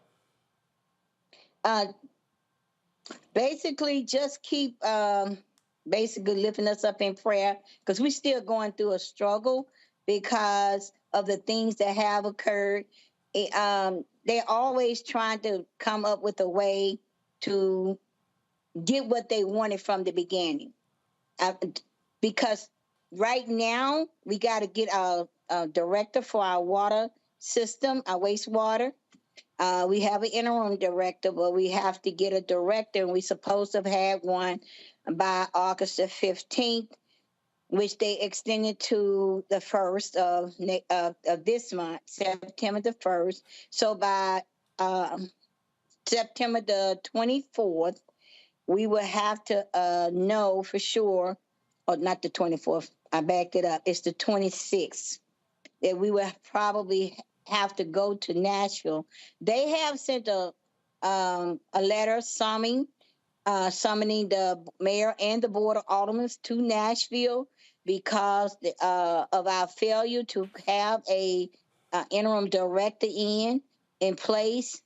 But we're still working on it. And hopefully before then, we will have everything in place. All right. Well, Virginia, we surely appreciate the update. Thanks a bunch. Good luck. We thank you. Basically, and I would like to say this, I would like the people to know I'm still appreciative of all the call and their concern for Mason, because Mason is still struggling, not as far as our debts, all that's been paid. What we're up against now is they're coming at us another way to try to still take our waterways. But again, we will try to come through. All right, then. We'll appreciate it. Thanks a lot. Thank you. All right, folks. Some breaking news out of Georgia. Mark Meadows, sorry, player. Your trial is not getting moved to federal court. A judge denied that. And so Fonnie Willis, the Fulton County DA, she keeps winning over these Trump folks. The judge denied the request, making it perfectly clear that he is going to have to go to Georgia. New York Times said the setback for Mr. Meadows is the first of many rulings that are expected for the Georgia defendants who are seeking to have their cases removed. Mr. Trump has now filed for removal to federal court, but he is widely expected to do so. However, the ruling by Judge Stephen C. Jones of the Northern District of Georgia does not bode well for those efforts. Quote, there is no federal jurisdiction over the criminal case. Judge Jones, who was appointed by President Barack Obama, wrote in his ruling, the outcome of this case will be for a Fulton County judge and trier of fact to ultimately decide. That right there, it was always going to be tough for them, Matt. But again, they obviously do not want to have to deal with all them black folks in Fulton County. And, you know, look, I'm a lawyer. I don't begrudge lawyers making interesting arguments, and the idea that they tried to remove it to federal court, which is ironic because a lot of lawyers rather don't want to practice in federal court because it's considerably more stringent. But the idea that they tried to move it to basically say this is a federal question because it concerns how they were acting in positions, you know, under federal color of law is interesting. But I expected this ruling, and I'm glad that this ruling was you know, sent down, and I'm wondering what the 11th Circuit, which is the circuit over Georgia, will do. But I suspect they'll say, look, this is why we have federalism. The state of Georgia and Fonnie Willis have a specific sphere of influence, and that sphere of influence allows her to indict people under Georgia RICO statutes, which is precisely what she did, and that does not make this a federal question because you are in a federal capacity. And I think that's important, and I think we'll see if that same judge is the one sitting in judgment, we'll see that same answer in Donald Trump's lawsuit on this point, or rather his motion on this point to try to remove it to federal court. While that happened today, the Georgia grand jury's report investigating Donald Trump and others, they actually recommended another 21 people be indicted for their role in trying to steal the election. The report was released, included saying the grand jury said the Republican senator from South Carolina, Lindsey Graham, should have been indicted, as well as former Georgia senators David Perdue and Kelly Loeffler. In addition, they said attorney Lynn Wood, Cleta Mitchell, and also Trump advisor Boris Epstein should have also been indicted. That says the grand jury cited a statute, quote, alleging commission of a crime without specifying the offense. Graham had this to say about the grand jury's report recommending he be charged for his role in the Georgia election interference case. This is troubling for the country. We can't criminalize senators doing their job when they have a constitutional requirement to fulfill. It would be irresponsible for me, in my opinion, as chairman of the committee, not to try to find out what happened. It would be irresponsible for me to tell the voters of South Carolina what I did without actually trying to find out what the right answer was. So we're opening up Pandora's box here. Fulton County is one of the most liberal jurisdictions in the country. I fear this will spread, that the next election, Democrats may be on the other side of this. So at the end of the day, nothing happened. What I did was consistent with my job as being a United States Senator, chairman of the Judiciary Committee, but it was just not me. 3 United States senators. We're opening up Pandora's box. I think the system in this country is getting off the rails, and we have to be careful not to use the legal system as a political tool. Kelly, I'm confused.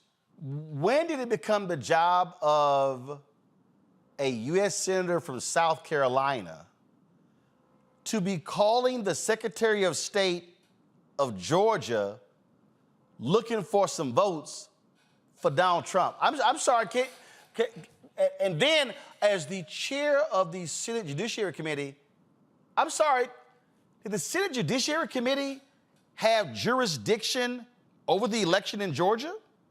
No. Nope. And I don't know. To answer your first question, I don't know. To answer your second question, no. When I first saw this story come out, I had to double check and make sure that Lindsey Graham was the senator of South Carolina, because I was just like, why are you minding their business? Mind your business, right? But further, let's just say he stands 10 toes down in this lie about he's doing this in the capacity as a senator.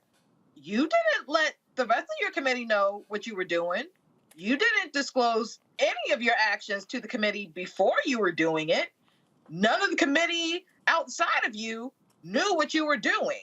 So how can you say that was on behalf of the committee in the Senate?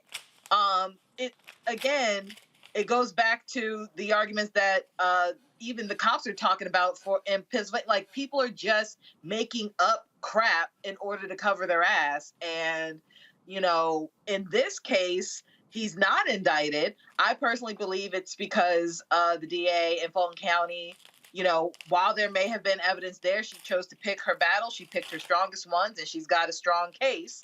And she didn't want to muddy the waters by indicting a senator from South Carolina minding the business of people in Georgia. I mean, that's just me. That's what I think happened. Obviously, I'm not the DA, but he slipped by once. I think there's going to be other chances to get at him, and I personally would just stay away from a mic from here on out until you're completely in the clear. Because, I love this BS, Michael, by Graham. It should never be a crime for a federal elected official, go to my iPad, particularly the chairman of the Senate Judiciary Committee, who will have to vote to certify a presidential election, to question and ensure the integrity of that election. I'm sorry. First and foremost, let's be clear here.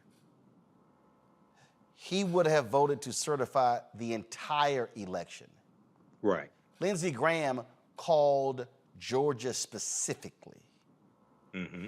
okay, where there's a Republican governor, a Republican lieutenant governor, a Republican secretary of state, a Republican who ran the elections.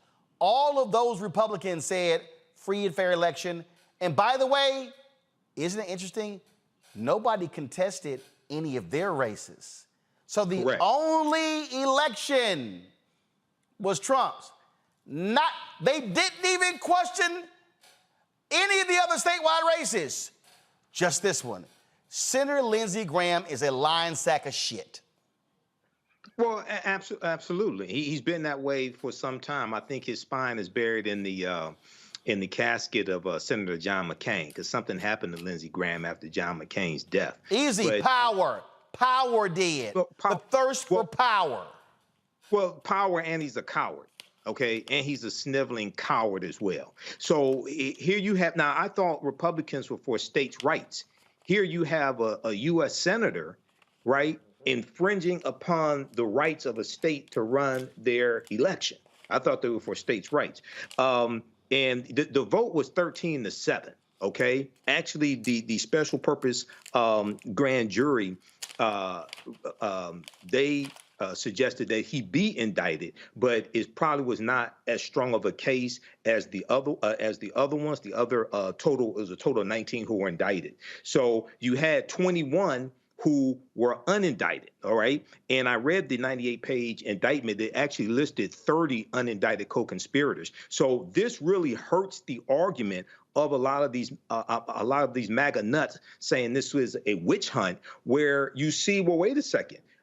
Fani Willis chose not to indict 21 of these idiots, but to indict 19. She's going with the strongest case, and justice is going to be rendered to all of them one way or another. Either it's going to be this case, there's going to be another case, or something like this. He died. Lindsey Graham dies this one, but I think the wheels of justice, the long arm of justice, is going to end up catching up with Lindsey Graham. Somebody watching Matt might say, you know what, I just think that you guys are giving too much attention to this. No, because what people need to understand, Matt, this is a dry run for what they're going to do. I need to take you back to 2000. Roger Stone was there in Florida in Bush v. Gore, in Bush versus Gore. They were there intimidating those folks who were doing the recounts down there. They were doing dirty tricks then. So this ain't like no new thing here. We're gonna have close elections, and these people are looking at this here, and they're trying to figure out, how do we game this system again? Yeah, I think that's right. But let me zone in on something about this grand jury that we're not discussing. What people may not realize is, first, we don't have all the evidence, so we don't know the extent of what they had on Lindsey Graham. But the real hustle is, if they don't indict him, he can be called as a witness. Precisely. Right? And he does not get all of the protections of a defendant. So this might be a brilliant strategic move by Fani Willis's team, where they said, we don't love all the evidence we have, or maybe we do love the evidence we have on Lindsey Graham, and what we'll do is we'll smoke him out. Right? We'll call him to testify, and he'll either have to plead the fifth, and let's see, or perjure himself. Or he'll perjure himself, or he'll testify to exactly what he did. So first, I don't understand how somebody who's a sitting United States senator does not have a competent lawyer that says, keep your monkey behind off TV making any kind of statement. Easy, because he was a JAG lawyer in, I think he was in the Air Force, and he thinks he's smarter than them. Well, cool story, bro, because you're an idiot if you're out making statements and a grand jury has, submitted a report saying they think you should be indicted. First thing is, shut your behind up to begin with. But beyond that, this might be precisely why they didn't indict him, because they're going to smoke him out and put him on the stand and make him testify and make him do the song and dance, where he'll have to either lie, tell the truth, or plead the fifth. So this could not be a matter of them, either overlooking the evidence or deciding not to charge him and Perdue and Kelly Loeffler. They might be, intending to leverage them. And as we've said before, I expect relatively soon we'll start to hear who's cooperating with this investigation. And it could be one of those circumstances where Lindsey Graham's team, had him be king for a day, where he proffered or otherwise gave evidence to the government, with the exception or with the understanding that he wouldn't be indicted, or at least not on what he provided. I mean, there's so many things behind the scenes that we don't know. that could be coloring this decision, but I suspect it's probably strategic, in which case we may see Lindsey Graham in the witness seat sooner than later. I just want everybody to understand, these people are going to try to do this again. Listen to me, people, and y'all keep hearing me say this, and I blasted Chris Christie on this. Listen to me very clearly, the Republican Party, they have no morals, no values, no principles, no ethics. They care about power. It's about the power. And they will do whatever is necessary to hold on to that power. And we had better realize that. Gotta go to a break, we come back. Air Force veteran, a brother, challenged Ron DeSantis. Ooh, Ronnie wasn't happy at all, y'all, by getting challenged by his brother. We'll show you next on Roland Martin Unfiltered on the Black Star Network. Don't forget to support us what we do. Download the Black Star Network app, Apple phone, Apple TV, Android TV, Roku, Amazon Fire TV, Xbox One, Samsung Smart TV. Also, please join our Bring the Funk fan club. Your dollars are critically important for us to do the work that we do. Send your check and money order to P.O. Box 57196, Washington, D.C. 20037-0196. Cash App, $RM Unfiltered. PayPal, R Martin Unfiltered. Venmo is RM Unfiltered. Zelle, Roland at RolandSMartin.com. Roland at RolandMartinUnfiltered.com. And be sure to get a copy of my book, White Fear, how the browning of America is making white folks lose their minds. Available at bookstores nationwide. We'll be right back. Next, right here on The Frequency, the woman they call the Gifted Eye, hip-hop celebrity photographer Coy Soldier. She's the master storyteller that captured the history of hip-hop through the lens of her camera. Tupac comes out, the next thing you know, you didn't know who they were at first. You just seen all these dudes just come rushing the stage. Then you realize Biggie gets a bottle of champagne, he pops it open, sprays it on the crowd, he drinks the bottle. Coy Soldier, the hip-hop celebrity photographer, joining me right here on the next episode of The Frequency on the Black Star Network. Hatred on the streets, a horrific scene, a white nationalist rally that descended into deadly violence. White people are losing their damn minds. As an angry pro-Trump mob storms the U.S. Capitol, we've seen shooting. We're about to see the rise of what I call white minority resistance. We have seen white folks in this country who simply cannot tolerate black folks voting. I think what we're seeing is the inevitable result of violent denial. This is part of American history. Every time that people of color have made progress, whether real or symbolic, there has been what Carol Anderson at Emory University calls white rage as a backlash. This is the rise of the Proud Boys and the Boogaloo Boys. America, there's going to be more of this. Here's all the Proud Boys, guys. This country is getting increasingly racist in its behaviors and its attitudes because of the fear of white people. The fear that they're taking our jobs, they're taking our resources, they're taking our women. This is white fear.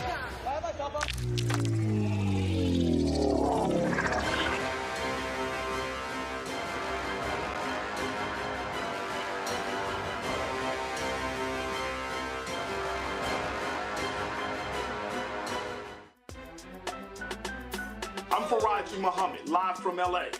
And this is The Culture. The Culture is a two-way conversation. You and me. We talk about the stories, politics, the good, the bad, and the downright ugly. So join our community every day at 3 p.m. Eastern and let your voice be heard. Hey, we're all in this together. So let's talk about it and see what kind of trouble we can get into. It's The Culture, weekdays at 3, only on the Black Star Network.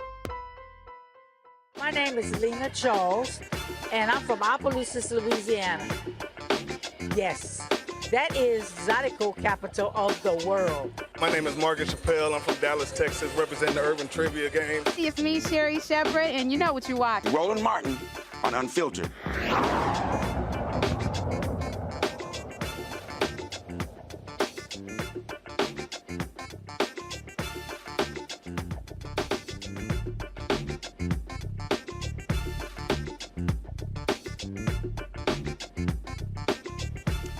Folks, today in Jacksonville, the first of 3 funerals of the African Americans killed in that Dollar General.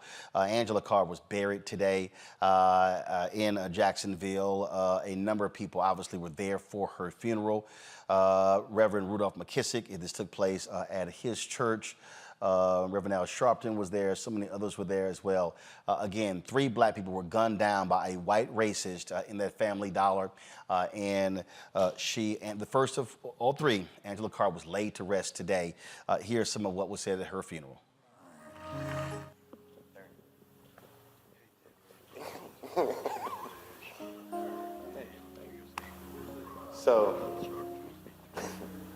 So I'm not gonna keep y'all long, but I just want to reflect on my mother, my strong, beautiful queen. Oh man, this is hard. I'm not gonna lie, this is hard. But I ain't gonna keep y'all long. But she was strong. She was a hard-working woman. I watched her do everything as a child, you know. And we talk every day, no matter what. Every day.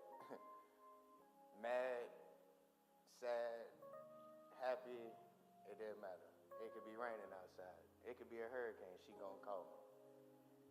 And that Saturday, it wasn't right.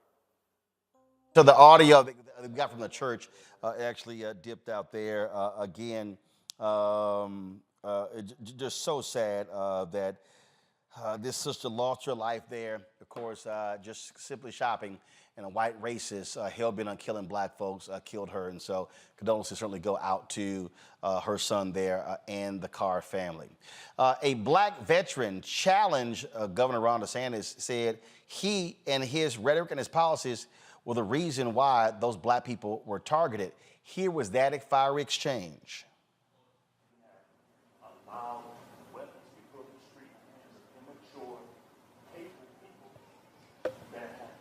Deaths of people who were murdered a couple weeks ago. Trayvon Martin was not the first. So first of all, I did not allow anything with that. Well, listen, excuse me. I'm not going to let you accuse me of committing criminal activity. I am not going to take that.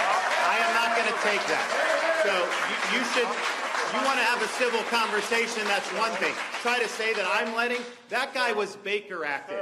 He should have been ruled ineligible, but they didn't involuntarily commit him, and so they weren't. No, there is the truth. There is something about the truth. It's not everyone doesn't have their own truth. No. You don't get to come here and blame me for some madman. That is not appropriate, and I'm not going to accept it. You have allowed people to hunt people like me. Oh, that is nonsense. That is such nonsense. We've done more to support law enforcement in this state than anybody throughout the United States. Our crime rate in Florida is at a 50-year low. We have enacted policies so that people have a chance to live in safety.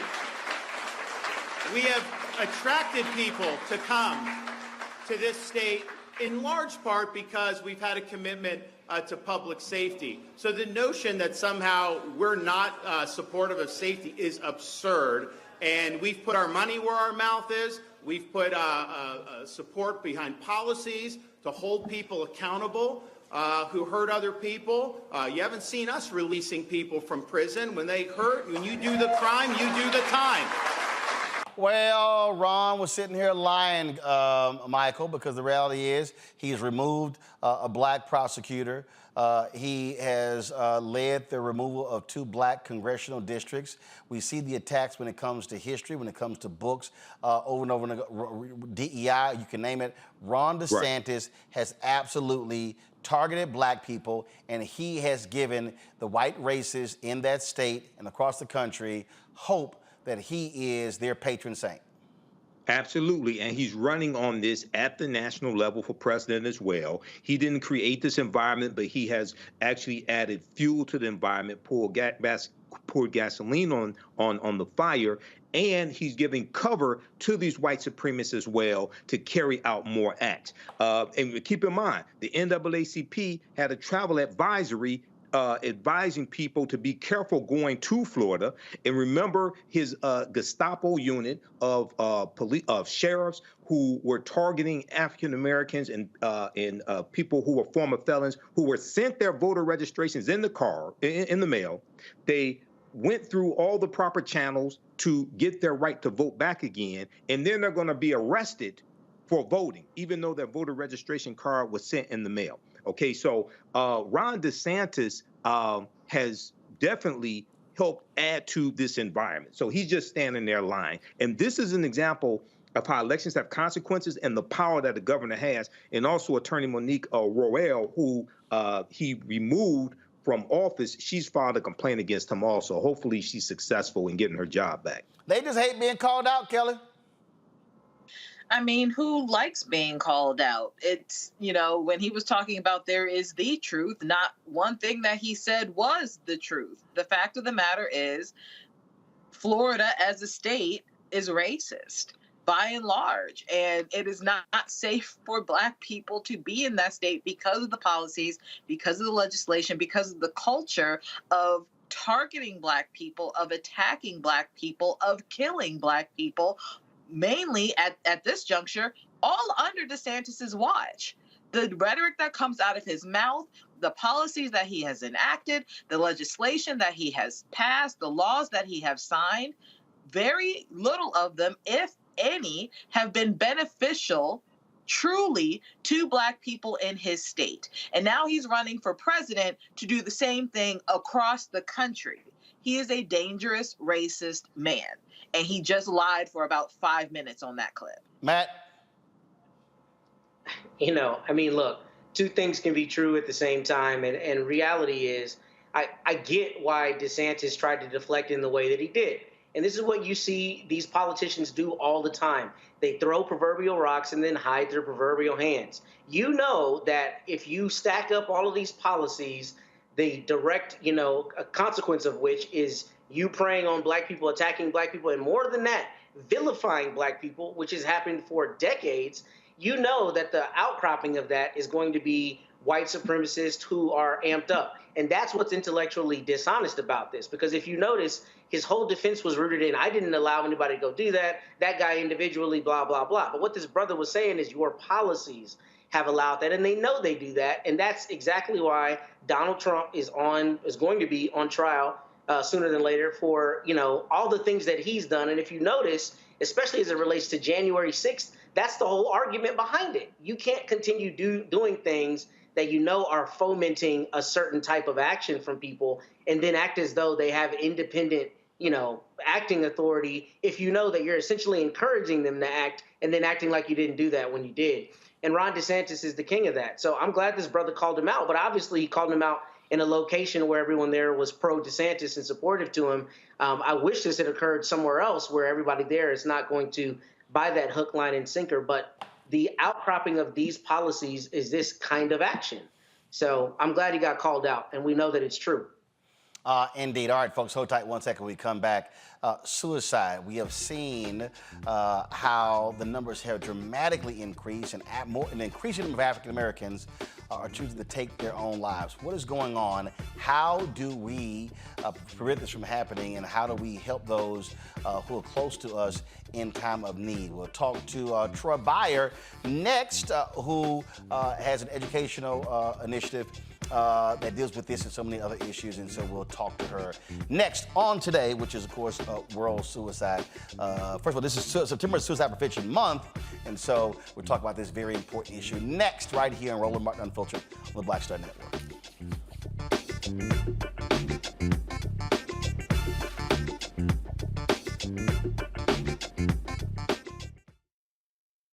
On his first day in office, with the country in crisis, President Biden got to work for us, cutting Black child poverty in half, more money for Black entrepreneurs, millions of new, good-paying jobs. He's lowered the cost of living and prescription drugs. But there's more to do. He gets it because we all deserve dignity, safety, respect, and a chance to do more than just get by, but to get ahead. I'm Joe Biden, and I approve this message. On the next A Balanced Life with me, Dr. Jackie, we're going to be talking about common sense. We think that people have it, know how to use it, but it is something that people often have to learn. The truth is, most of us are not born with it, and we need to teach common sense, embrace it, and give it to those who need it most, our kids. So I always tell teachers to listen out to what conversations the students are having about what they're getting from social media, and then let's get ahead of it and have the appropriate conversations with them. On the next A Balanced Life with me, Dr. Jackie, here at Black Star Network.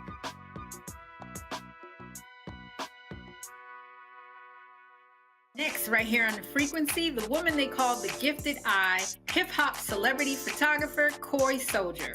She's the master storyteller that captured the history of hip-hop through the lens of her camera. Tupac comes out, the next thing you know, you didn't know who they were at first. You just seen all these dudes just come rushing the stage. Then you realize Biggie gets a bottle of champagne, he pops it open, sprays it on the crowd, he drinks the bottle. Coy Soldier, the hip-hop celebrity photographer, joining me right here on the next episode of The Frequency on the Black Star Network. Hi, my name is Freddie Ricks. I'm from Houston, Texas. My name is Sharon Williams. I'm from Dallas, Texas. Right now, I'm rolling with Roland Martin, unfiltered, uncut, unplugged, and undamn believable. You hear me?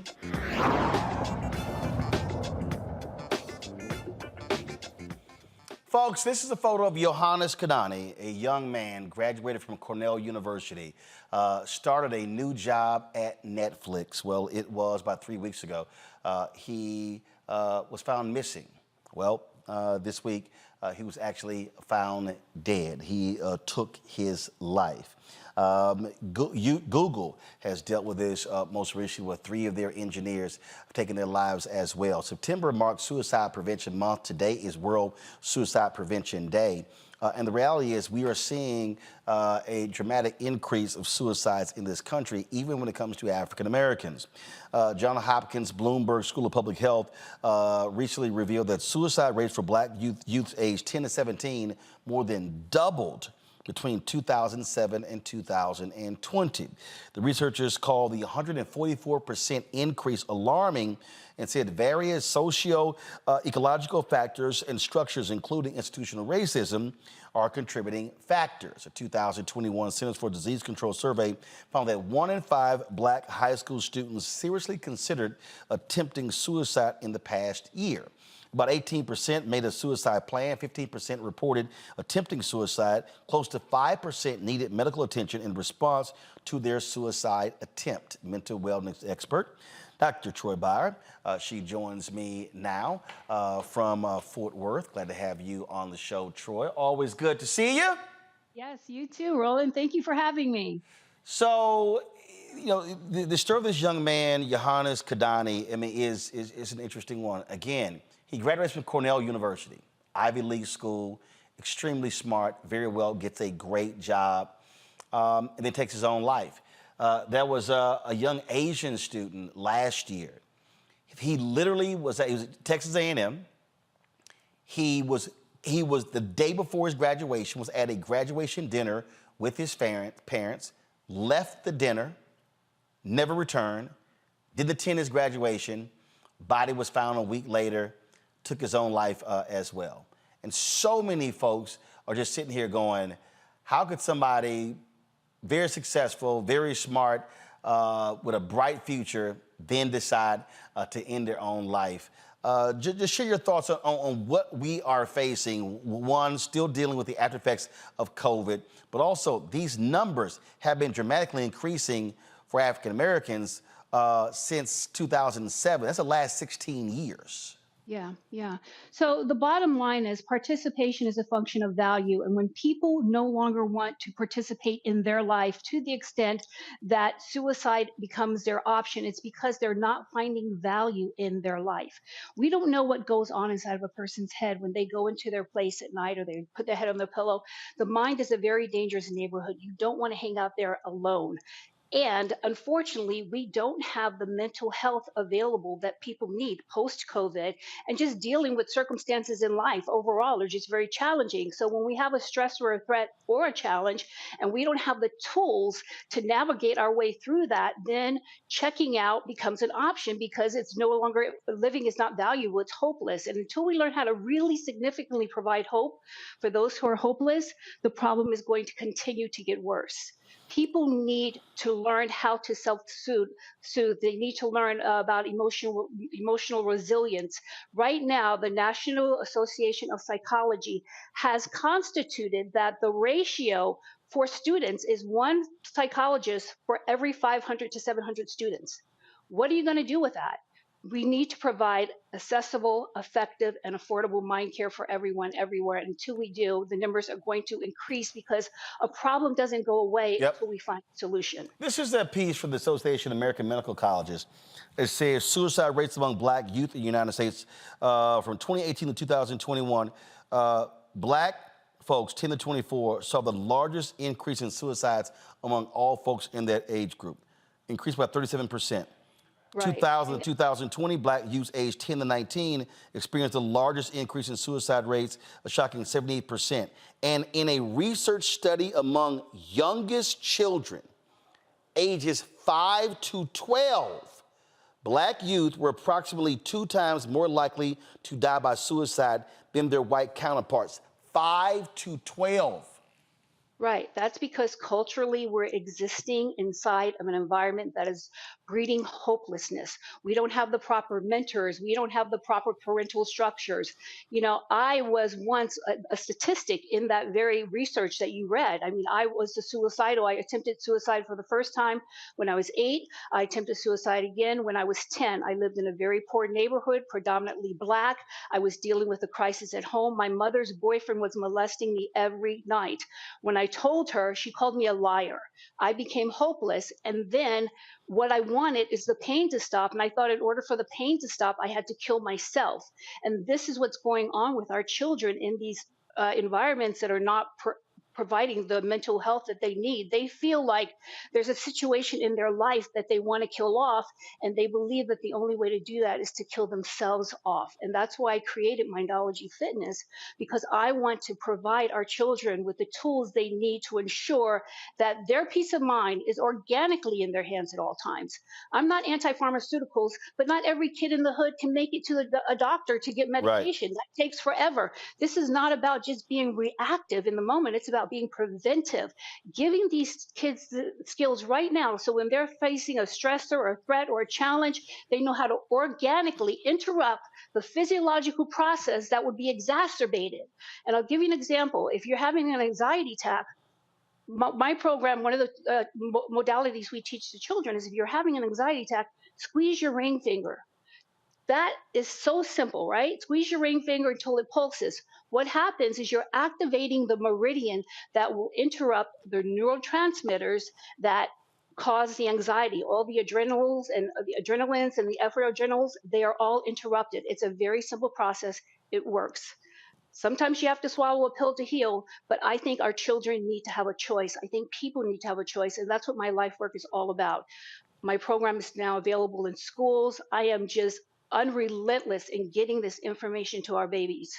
Chelsea Christ was 30 years old, was Miss USA. She was a correspondent for Extra TV. She was a lawyer. I mean, she had gotten advanced degrees. I mean, again, on the surface, looking outward in, you're like, this amazingly accomplished, smart, gorgeous sister, but she was dealing with, or they said, high-functioning depression. And that's something also that we're not dealing with, and that is the reality of so many people who are dealing with depression in their lives. A lot of our young folks were going through severe depression during COVID. They were not having proms. They were not having graduations. They were not having interaction with classmates. That went on for 2.5 years. Some people are still dealing with that. And matter of fact, I saw a report today talking about how so many kids were set back educationally because of technology, or the lack thereof. And so if our kids are being set back educationally with the lack of technology, well, sure as hell, we got to deal with their mental state because of what COVID did for those 2.5 years. Yeah, absolutely. So when we have depression, what that means is the individual does not want to press forward. So you depress. And when a person doesn't want to press forward, move forward, that means there's nothing exciting in their future. And what's happening is these individuals are looking at their past, and history tells them their future is not going to be promising. There's no value, therefore they don't want to participate. Now, in terms of Miss America, that was a very tragic. I was so devastated when I read about that. But here's the thing, all that glitters is not gold. Just because she's shiny and pearly and beautiful on the outside doesn't mean she's not suffering. When I was being molested, I was on Sesame Street, and I was going to Sesame Street riding on Big Bird's leg and then going home at night and crying myself to sleep because I knew what was going to happen to me. So you can't let appearances fool you. And people don't know how to reach out and say, I need help. We have such a negative stigma attached to mental health, which is why I'm making it fun, effective, and affordable. Kids love taking mindology fitness classes. They love becoming the masters of their mind, and it's working for the teachers and it's working for the adults. And it's all about learning how to have emotional sovereignty. You do you, boo, because you can. And when people really believe that they can actually have emotional resilience and regulate their emotions, I believe those numbers will start to decrease without a doubt. We all want to take care of ourselves. We just need the tools to do it. And here's the last thing I want to say. If we don't teach our people how to not just survive, but thrive by providing these tools, they're going to find another tool that will help them die. A gun is a tool. All right. So we've got a choice. We either teach them how to thrive or we watch them die. And that's how serious it is right now. So I really appreciate you spending time on this topic. It's just, it has to stop. Questions from our panel. Matt, you first. So I appreciate your candor, Doc. And in that same spirit, I just lost a beloved cousin of mine to suicide in July. And my family and I have really been reeling because we haven't been able to identify what it is we missed, you know? Like, we felt like she was beloved. We felt like she knew she could reach out, but we are still in the throes of grief because it just happened. So my question for you is really twofold. Right. First, what insight do you have for people to see the signs that are maybe not overt, so we can know how to provide that support? And then I guess kind of the corollary question is, what have you found is the primary metric that keeps people from attempting it? Is it meaningful relationships? Is it purpose through their job? Just any insight like you can give in that respect would be really appreciated.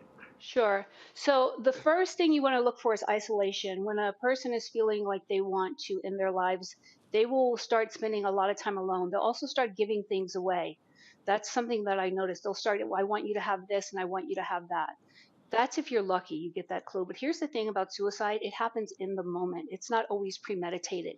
It can be a reaction to something. So it's really hard to pinpoint it. But in my experience, I look for isolation and I look for overwhelming unnecessary generosity of personal belongings.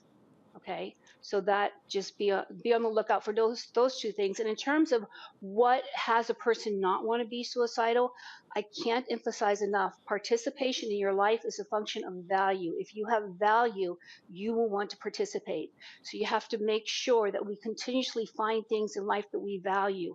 If you're depressed, put something in your future that's exciting. I don't care if it's going to a concert in the park next week. You have to have something in your future that is making you certain of being here and that you do have a purpose. And a purpose-driven life is a very successful life. But more than purpose, because a lot of people don't know what their purpose is quite yet.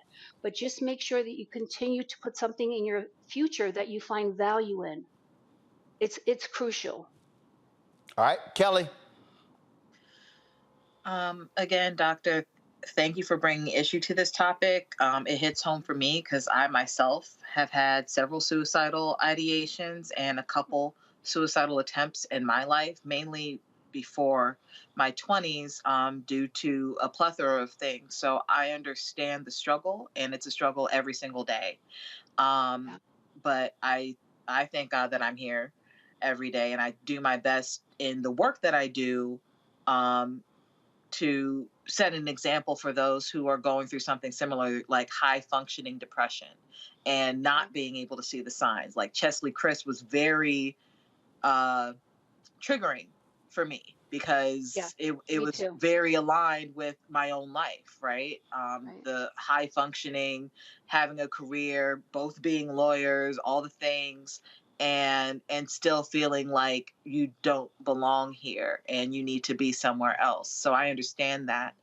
My question is, given, especially when it comes to Black children and the environmental factors that can be so different from our racial counterparts, are there signs or are there studies that show different signs in Black children and in Black people who are at risk for suicide as opposed to their race counterparts, are based off of their environments, based off unique situations that happen with Black people? And if so, what are they and what can we do to watch out for them? Right. So I think that culturally, Black children are exposed to a lot more negativity just overall, not only in the communities that they're living in, if they're underprivileged communities, but then when they leave their communities, there's the racism outside of that. There's institutional racism. I think that just as a race, we deal with a lot more than most races for sure, right? So I'm not sure of a specific study, but just based off my experience, I would say absolutely there's got to be a lot more exposure to stressors, threats, and challenges that will contribute to a Black child's decision to end his or her life. Um, in terms of what can we do about that, I think it goes back to providing role models for our children, creating mentoring programs, but more than anything is finding ways for the child to feel valuable. I can't emphasize that enough. It's all about feeling valuable and wanting to participate in your life. And from the value, we can create a purpose. Does that answer your question? It does. It does. Thank you so much. And by the way, I'm really happy that you were a failure at suicide. That's a good way to look at it. Thank you. Right? That's a great way to look at it. Michael! All right. Hey, Dr. Troy, thanks for coming back and sharing this information with us.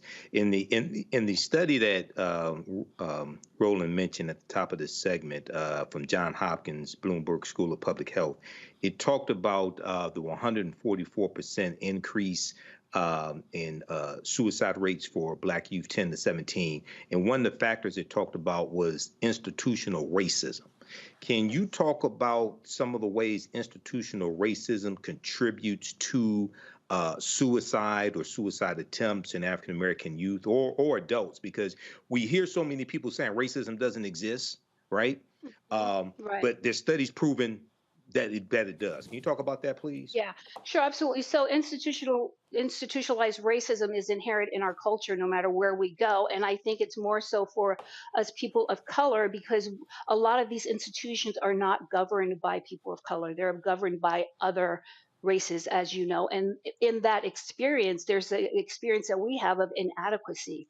And when you start feeling inadequate about yourself, again, it goes back to not feeling valuable, not feeling like you don't belong. And then, like the guy at Netflix, I don't want to go too far down that rabbit hole, but when I hear stories like that, that to me, I assert, has something to do with racism within his experience, that it wasn't fulfilling enough for him to go back. So he got depressed and then it just felt hopeless. So he checked out. That would be my assertion at this point without knowing everything, but enough to know that when we put our people in environments where they feel like they don't belong, then they don't want to be there. And when they don't want to be there, then they check out. And when they check out, they go into isolation, then they go into their head. And as I said, your mind is a very dangerous neighborhood. You don't need to be hanging out there alone, especially if you're dealing with a crisis.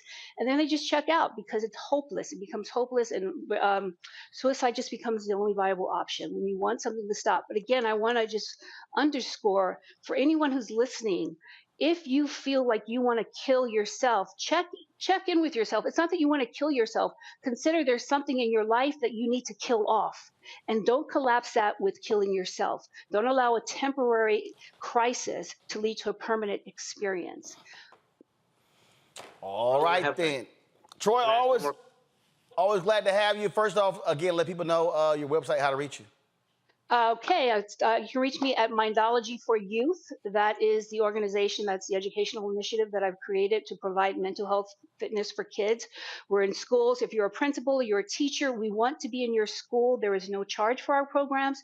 We will come out and we will teach your teachers how to become emotional resilient experts so that they can actually deliver the program to their students on a daily basis. So that's how you can reach me. And Roland, thank you. Always good to be with you. I think Matt has a question. Matt, were you trying to ask a question? Last question. Yes, I do. Dr. Troy, I'm sorry, but as a parent in particular, and a parent of a teenager, what suggestions, if any, do you have on social media and how parents need to help guard social media and their children with respect to suicidal ideations or anything to that respect? Because what I'm always concerned about is I think children these days are bombarded with considerably more messages than prior generations were. So what is your thought in that respect and what parents can do to protect their children? So I think that parents have a really challenging job these days because of social media, because that's the competition. You've got to be more interesting and more entertaining than social media, and you need to make it your business to be that way. So what I encourage parents to do is to really find ways to co-create projects with your child. So right now I'm parenting two 15-year-olds, and I make it my business to find ways to have them want to engage with interacting with me as opposed to social media, because too much time on social media is probably the worst thing that these kids can be doing right now. So you just got to really get up in your child's backyard. That's what I say. You got to know what they're watching, know what they're into, have bigger conversations than the ones they're having with the people on social media, and really make it your business to be as engaging as you possibly can with your child, and lower, and I'm telling this to everyone, lower that discipline, that urge to discipline your child. And I'm not asking you to be their friend, but I'm asking you to meet them on their level and let them know that you're there and you care. It's very important to start open conversations. I mean, some of the things my kids and I talk about, I can't even believe it, but I love that they know that they can talk about it with me. It's very important to keep that open communication and create that if you don't have it. All right, then. Well, Doc Troy, appreciate it. Yes, some of y'all I've seen y'all comments. Y'all like, wait a minute, is that the woman who was an actress? Yes, that's the same Troy Byer, actress and director. Of course, one of my favorites. Love her. I love you too, Roland. You're the best. And you know what, Roland? I just want to thank you for all those dancing videos that you post, because when I'm depressed, that's my value. Well, look, my philosophy is real simple. My legs work, I'm going to use them. Yes, thank you. I appreciate really it. Thanks a bunch. Okay. Always good to see you. Thanks a lot. You too. Thanks. Folks, bye-bye. Before we go, some breaking news out of Louisiana. We've been covering this story. A federal judge has told Louisiana, remove every young person from Angola prison and get it done in a week. This decision has just come down. U.S. District Judge Shelley Dick of the Middle District of Louisiana found that conditions at Angola constitute cruel and unusual punishment and violate the 14th Amendment of the Constitution. There was a lawsuit filed by the ACLU against Governor John Bel Edwards, a Democrat, after he announced that the state was going to be sending children to Angola because 6 juveniles had escaped from the Bridge City Center for Youth. And again, it was supposed to be temporary, but this has been going on, folks, since September of 2022. This story says, quote, the judge found that prison officials locked the juveniles in cells for days at a time and punished them with the use of handcuffs, pepper spray, and denial of family visits. The state failed to provide adequate staffing, including licensed social workers or professional counselors, appropriate education, and necessary mental health treatment on social services. according to this federal judge. This is, again, sort of the shameful behavior we saw in Louisiana. And let me remind people again, Kelly, this is a federal judge. Who appoints federal judges? Presidents. Who confirms federal judges? The United States Senate. So all the people who sit out here who say that those 100-plus judges that Biden and Harris have appointed don't matter, this is what happens when you get judges who have compassion and empathy and care about civil rights. Absolutely. I mean, your point regarding federal judges, I mean, we talked about that in a couple segments ago, even regarding the case against Meadows. Like, if I'm not mistaken, the judge who said, no, you can't bring this here was appointed by Obama. So everything matters. Everything matters. Your vote matters. The presidents absolutely matter. Your voice matters. And it might seem small, but you can clearly see how large of an impact it has when you see stories like this that actually work in the positive and work in the direction that America needs to go in. Michael, the state tried to suggest that this was supposed to be a temporary facility, but the reality is, and we've had folks on this show discussing, is how they were treating these young people was absolutely despicable. Yeah, it was. I remember those stories and remember covering this. And if I remember correctly, when we talked about this, the youth were, I don't remember the percentage of African Americans that were in Angola who were youth, but I think it was the majority of them. Yes, no, it was a majority. Absolutely was a majority. Okay. And, you know, this is, once again, this is why it's so important to vote for competent presidents and competent people in the U.S. Senate, because they appoint and confirm federal judges, but also the governor. This is wrong on so many levels. This is wrong for the governor to have agreed with this as well. So this is the type of prison reform that we need, not just criminal justice reform, but also prison reform. And, you know, this reminds me of Khalif Browder in Rikers Prison for 3 years awaiting trial. Yep.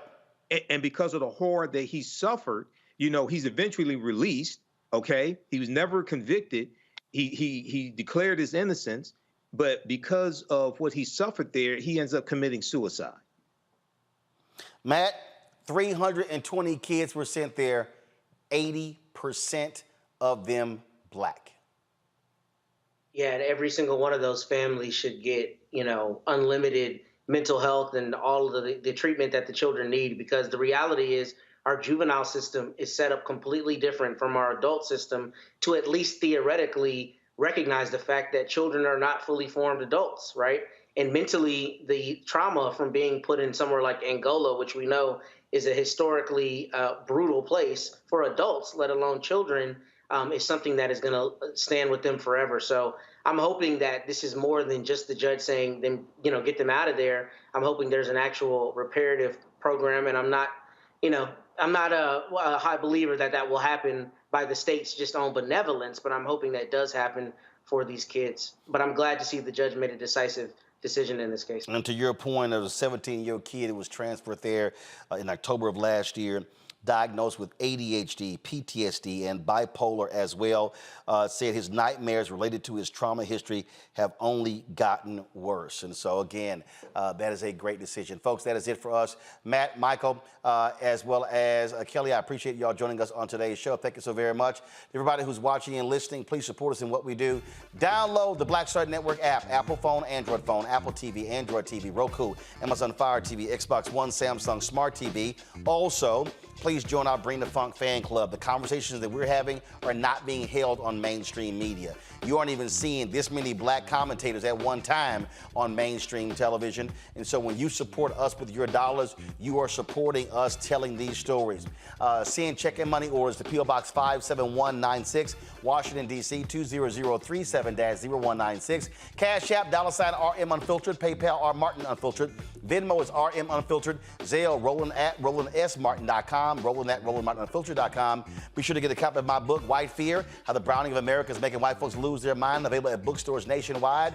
Download your copy. First of all, you get it from Barnes & Noble, IndieBound, Books A Million. Get it on Amazon. Also, download the audio version on Audible. And folks, tomorrow I'm going to be at the Vice President's residence.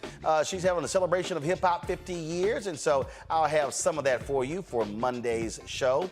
Monday, I will be broadcasting from Houston. My uncle, my godfather, passed away last week. The funeral is going to be on Monday in Houston, so I will be there. And then next week, we're going to be in Chicago. McDonald's is having their Inspiration Gospel concert, and we're going to be doing interviews with a number of the artists next week. The concert is next Friday in Chicago, next Saturday in Detroit. I will be at both of those, so look forward to that. So we'll be on the road soon, so looking forward to doing all of that. Thank you so very much, folks. Y'all have an absolute fabulous weekend, and I'll see you on Monday.